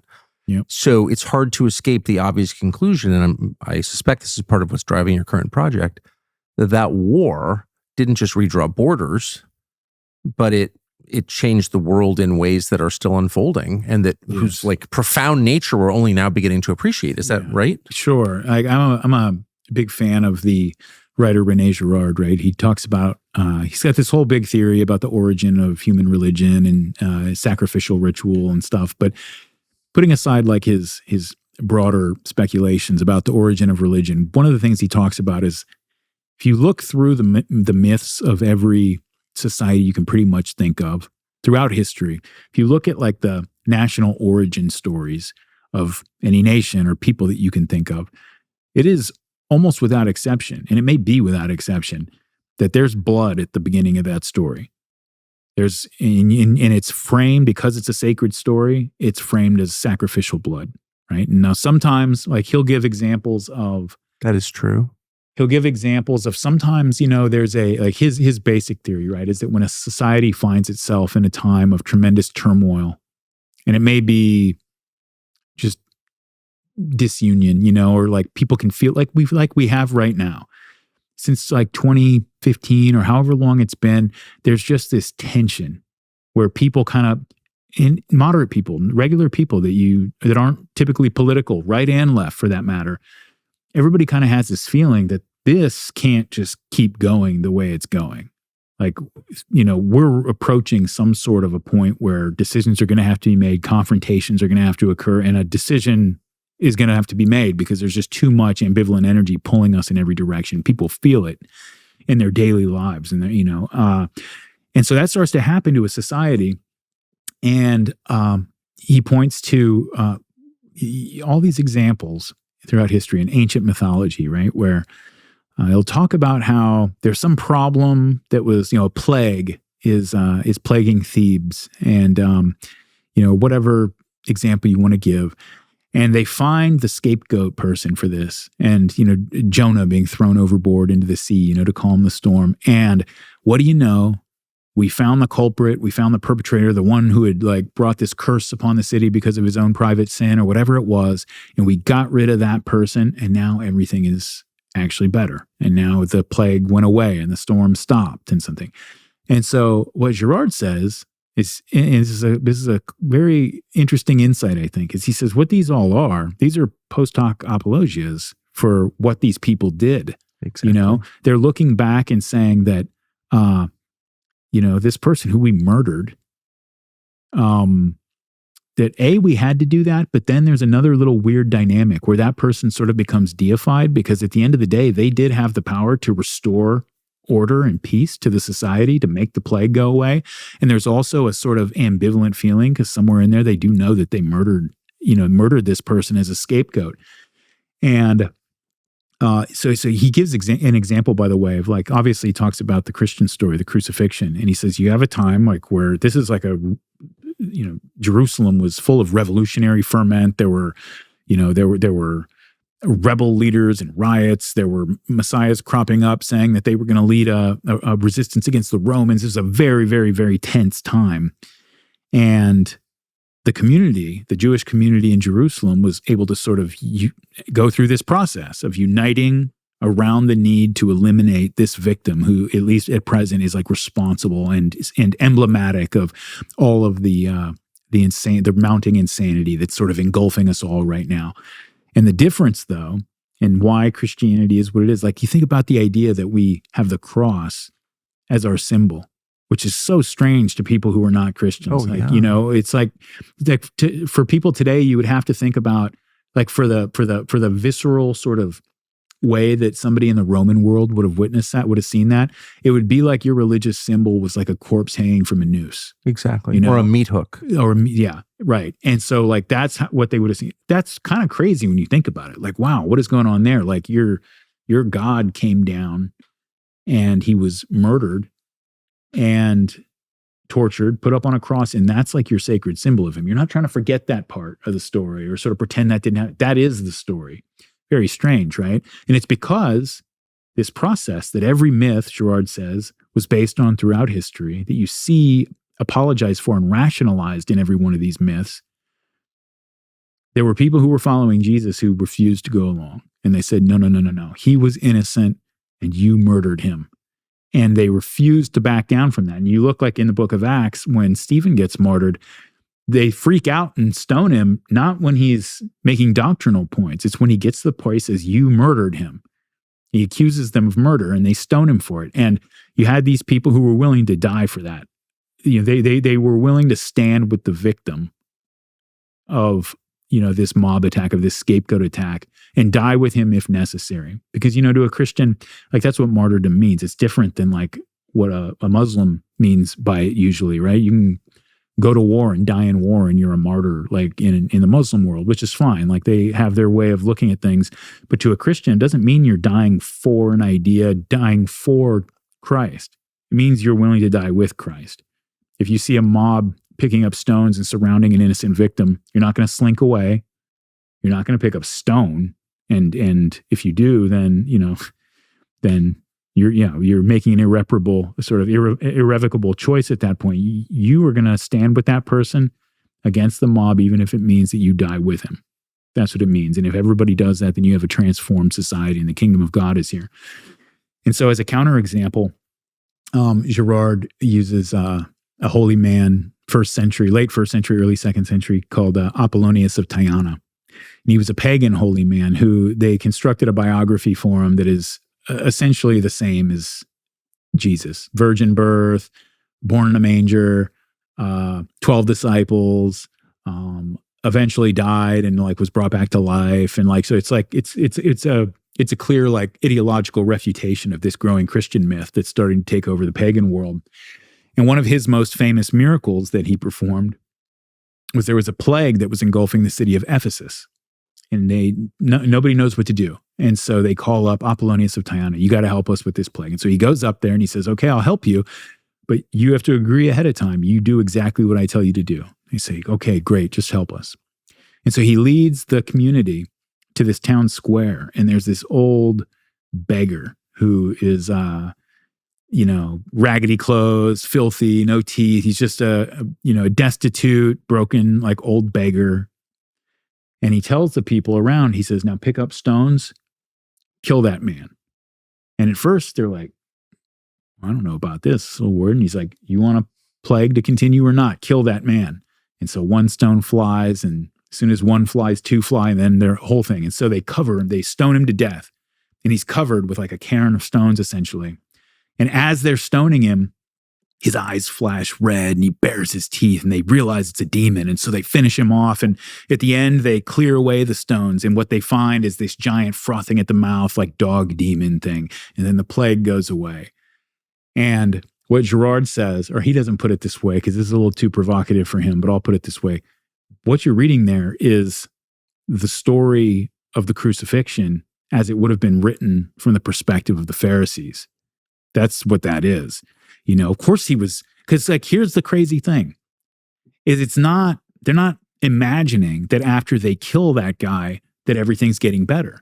It does get better because all of these people who were ready to just tear each other apart yesterday, once they all came together around that guy, that's the guy who's responsible for all this. And we all came together to commit this crime against him.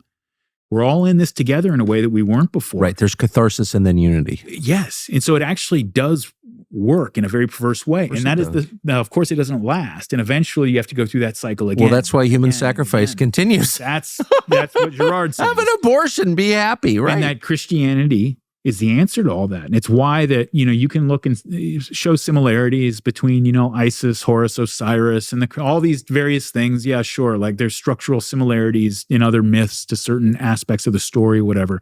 But at a fundamental level, they are not just different, they are radically opposed. They are 180 degrees opposed. Right. And it's also possible that it's not just a function of human psychology, but that there's also an element from the outside acting upon people. There is maybe you are appeasing the gods or the demons actually for a short time. Yeah. I mean, that's most people come to me for history stuff, so I don't usually dive into that, but occasionally I do, and my more tolerant subscribers, they say they enjoy it. So, but yeah, that's so. When can, just to tie a bow in the World War II project, the reason I keep focusing on this is because probably the same reason you're doing it. I think it's central to the society we live in, the myths upon which it's built. I think it's also the cause of the destruction of Western civilization and these lies. And so I just very much look forward to your honesty on this question. When does this come out? I think I'll probably be ready to put out the first episode in maybe 6 months or so. Because I've got another big, long episode I'm doing on the history of the labor movement wars, where it's a great story about basically a big war that took place between the mafia and the American Communist Party over control of the Hollywood unions. It's a fascinating story, a lot of larger than life characters and stuff. So I'll finish that up, and then I'll start wrapping up my research and start moving on to that. Can I say real quick too, because I did the thing, your interview with Mr. Putin, I think probably prepared you for interviewing me, because we both do the same thing. Like, you ask me something about World War II, and pretty soon I'm talking about Apollonius of Tyana. Right, you're telling me about the Rus. And so I can't help myself. That's, you either love it or hate it. That's what I do in my podcast too. But, I think that World War II is a founding myth in that Girardian sense for us. Yeah. And if you think about just the strategic bombing campaigns, the ethnic cleansing of the Germans after the war, what the Soviets did to East Germany after the war, just everything that we did to win that conflict. I mean, these are things that, or even the things that, or maybe especially the things we did after we win. Right. And so we do those things. Nuremberg, the farce of Nuremberg, and the whole thing. Well, and that's just it. I think that Nuremberg is that sacrificial ritual. And I might mean that literally, but I'm not married to it. If people don't want to take it literally, they don't have to. But but I probably do. And I think it was that sacrificial ritual that was the founding event of the current global order. It brought us all back together. It told us who the bad guys were, why they are, in a binary sense, different from and opposed to us, which makes us the good guys. And now we can all, again, Vicksburg celebrated the 4th of July. But I D-Day. do think there's something else going on, because look, I think a lot of what we hear about World War II is a lie. I've agreed with everything on the basis of much less knowledge than you have, but all of your conclusions are consistent with mine. But I'm totally happy to say the Nazis were bad. I think they were. I'm totally happy to say the United States was the most virtuous player among the three. But you're not talking about a historical event. You're talking about a myth. Go tell a Muslim that, yes, Muhammad is a great guy. He did a lot of great things, and then see the reaction, everything that comes after but. Right. No, you're totally right. I just can't get over the fact that the West wins and is completely destroyed in less than a century. Well, the West was conquered. The West was conquered by the United States and the Soviet Union. Okay, but I'm including the United States in the West. Right. Somehow the United States and Western Europe won. That's the conventional understanding. And both have now look like they lost a world war. So what the hell is that? There's something very, very heavy. Yeah, I mean, it's all the things that we have been talking about, and probably some things that, we only talk about privately, but we can see the results of it. I mean, so that's it. So that's the real question is if they were trying to achieve that destruction that you're talking about, if they were trying, they couldn't have done it more directly or more effectively, you know? And so there are trends and forces. There are things that drive people, like incentives that drive people that they're not aware of. There's a lot of things going on. But if they had been doing it intentionally, there are a lot of incentives that drive people that they're not aware of. Boy, that is so true. And well, in your business, I think it's really important to remember that. But for all of us, it's important to remember we're not quite sure what drives us or other people sometimes. That's the value of history in a lot of ways, is we have the benefit of hindsight. And, one of the things that I found this again on pretty much every single topic that I've covered, even the labor movement, like ones that I'm doing now, where I'm like, especially back in the old days, before it became big labor, like I'm a fierce partisan of the labor movement back in the late 1800s, early 1900s. Big time. I totally agree. Yeah. And so I expected going into it, like, this is just going to be like a big, screw the bosses, like, pro-union, pro-everything kind of, and I am still pro-union, pro-everything on that side, but it's made me be able to see where the bosses were coming from and what they thought they were looking at. And if you take that, any historical topic, if you allow yourself to be open about it, I have gotten an email. I got an email back in 2018 from an active duty Israeli soldier who was serving actively in the West Bank, who told me that he heard my Israel-Palestine series and that it opened up his understanding of how things did look to the other side and how the history was understood from the other side, and that it affected the way he interacted with people on a daily Palestinians on a daily basis at his checkpoints and things like that. And it's because and all praise to that guy, good for him, because that's a tough thing to do, especially when you're enmeshed in it like he is. But if you allow yourself to be open and look at almost anything honestly, what you find is you end up with at least a certain amount of sympathy or understanding for almost everybody involved. And that's the only perspective from which you can see the truth. I mean, I used to say to reporters who work for me, as I'd be assigning stories, would say, you don't get to write a story about your girlfriend or your mom because you're blinded by love, but you're also not allowed to write a story about someone who you hate, like, because hate is irrational. Strong dislike, disagreement, disapproval, all allowed, encouraged, in fact. But hate blinds you. And if you don't see the person as a person, you're not going to write about him accurately. Like, people are fellow human beings, however evil they are, right? And you see this with in good novelists versus mediocre novelists, right? Like, you think of somebody like a great writer, like good prose writer, like Jonathan Franzen, right? He's got this one book. What book was it? I can't remember the title of it, but it's this sort of like urban rural book where the New York City, cosmopolitan guy goes back to visit his family for Christmas in the country. And Franzen's a great writer. Okay. You can develop characters. If the character that's from New York, richly developed. He deeply understands that man. And you can tell by the way he writes it. Nothing but caricatures and stereotypes for his family members back, and it's because he just can't step into their shoes and understand them. And they're like screaming racist epithets as they're smoking meth or something. It was just hokey and kind of just a Hallmark card version of what you would expect those people to be like. It just was not. Anybody who's been around people like that or who's been people like that would just, you literally laugh at it. And this is a great writer. But if you can't put yourself into the shoes of the people you're writing about, at least to the point where you can humanize them. You don't have to say like, oh, I could see if I was Stalin, I would have done that too. That's not what it's about. It's, can you at least can you get yourself to a place where you can see how a person in that position at that time was seeing the world and the factors that they were taking into account when they were making their decisions. And now you have people out there who are Jeffrey Dahmer. I'm not talking about people like that. Those people who are pathologically broken, psychotic. You think of a world leader like Idi Amin and even Mao to a certain degree, who I consider like much less like Stalin than he is like somebody like Idi Amin. In other words, just like a childlike psychotic, like a true psychotic. Like, who enjoyed killing. Yeah, yeah. And so you have those people. And I'm not saying you should figure out how to identify with those people. Those people are operating on a different program than you are that you're not going to be able to step into and understand. But most people are not. Even the monsters in the world, the people you think they are not. There are people who zigged when you would have zagged, and over the course of a whole lifetime of making, different decisions ended up in a radically different place. There are brothers and sisters, siblings, who one of them ends up a drug addict and a porn star, and the other one is an engineer and a family man or something. Like, they grew up in the same household. That happens, but they respond to the things that confront them in life in different ways, and those things start to add up and eventually gain a momentum of their own.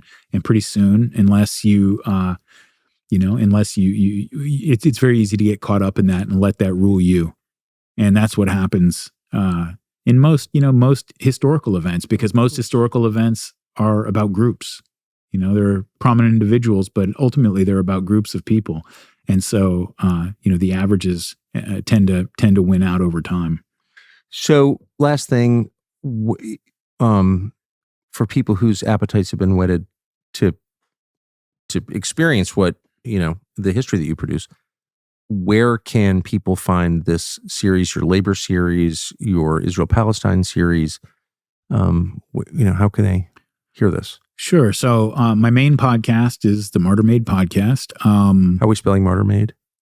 MartyrMade. I think when Joe Rogan and Dave Smith were talking about, it was when Josh Barnett was on there, my buddy Josh, they were talking about it, and Rogan had never heard of it at the time, and he called me, his name's Marty R. Made.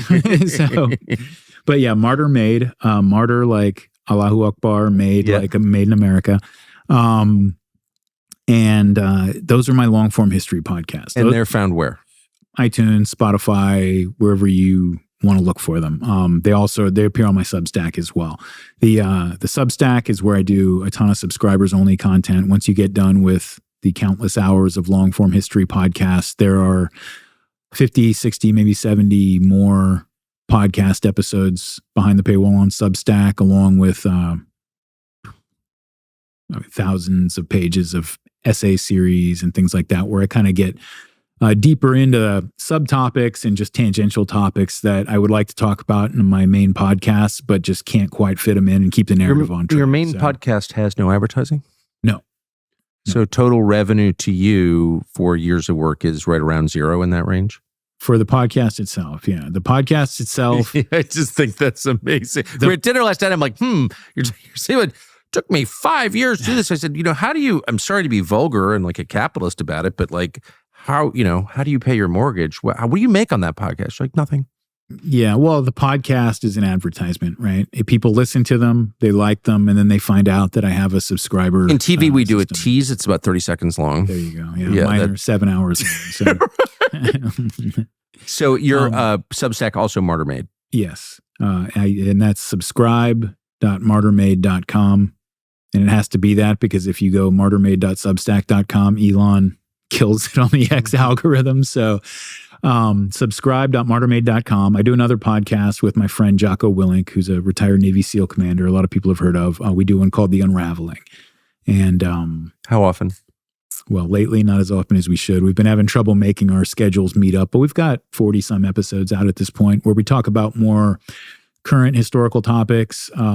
Sometimes we get into politics. Like our last one was on deinstitutionalization and the kind of the fallout and the homeless crisis that's partially resulted from that. So we get into all those things. You get to hear like a hardened warrior like Jocko comment on mental health crisis, for example. Yeah. So it's a lot of fun. Darryl Cooper, Martyr Made. Thank you for this conversation and for your addition to the sum total of knowledge. I really appreciate it. It's always fun. Thanks. So it turns out that YouTube is suppressing our show. I know, shocking that in an election year, with everything at stake, Google would be putting its thumb on the scale and preventing you from hearing anything that the people in charge don't want you to hear. But it turns out it's happening. So what can you do about it? Well, we could whine about it, but that's a waste of time. We're not in charge of Google. Or we could find a way around it, a way that you could actually get information that's true. It's not intentionally deceptive. And the way to do that on YouTube, we think, is to subscribe to our channel. Subscribe, and you'll have a much higher chance of hearing what we say, and we hope you will.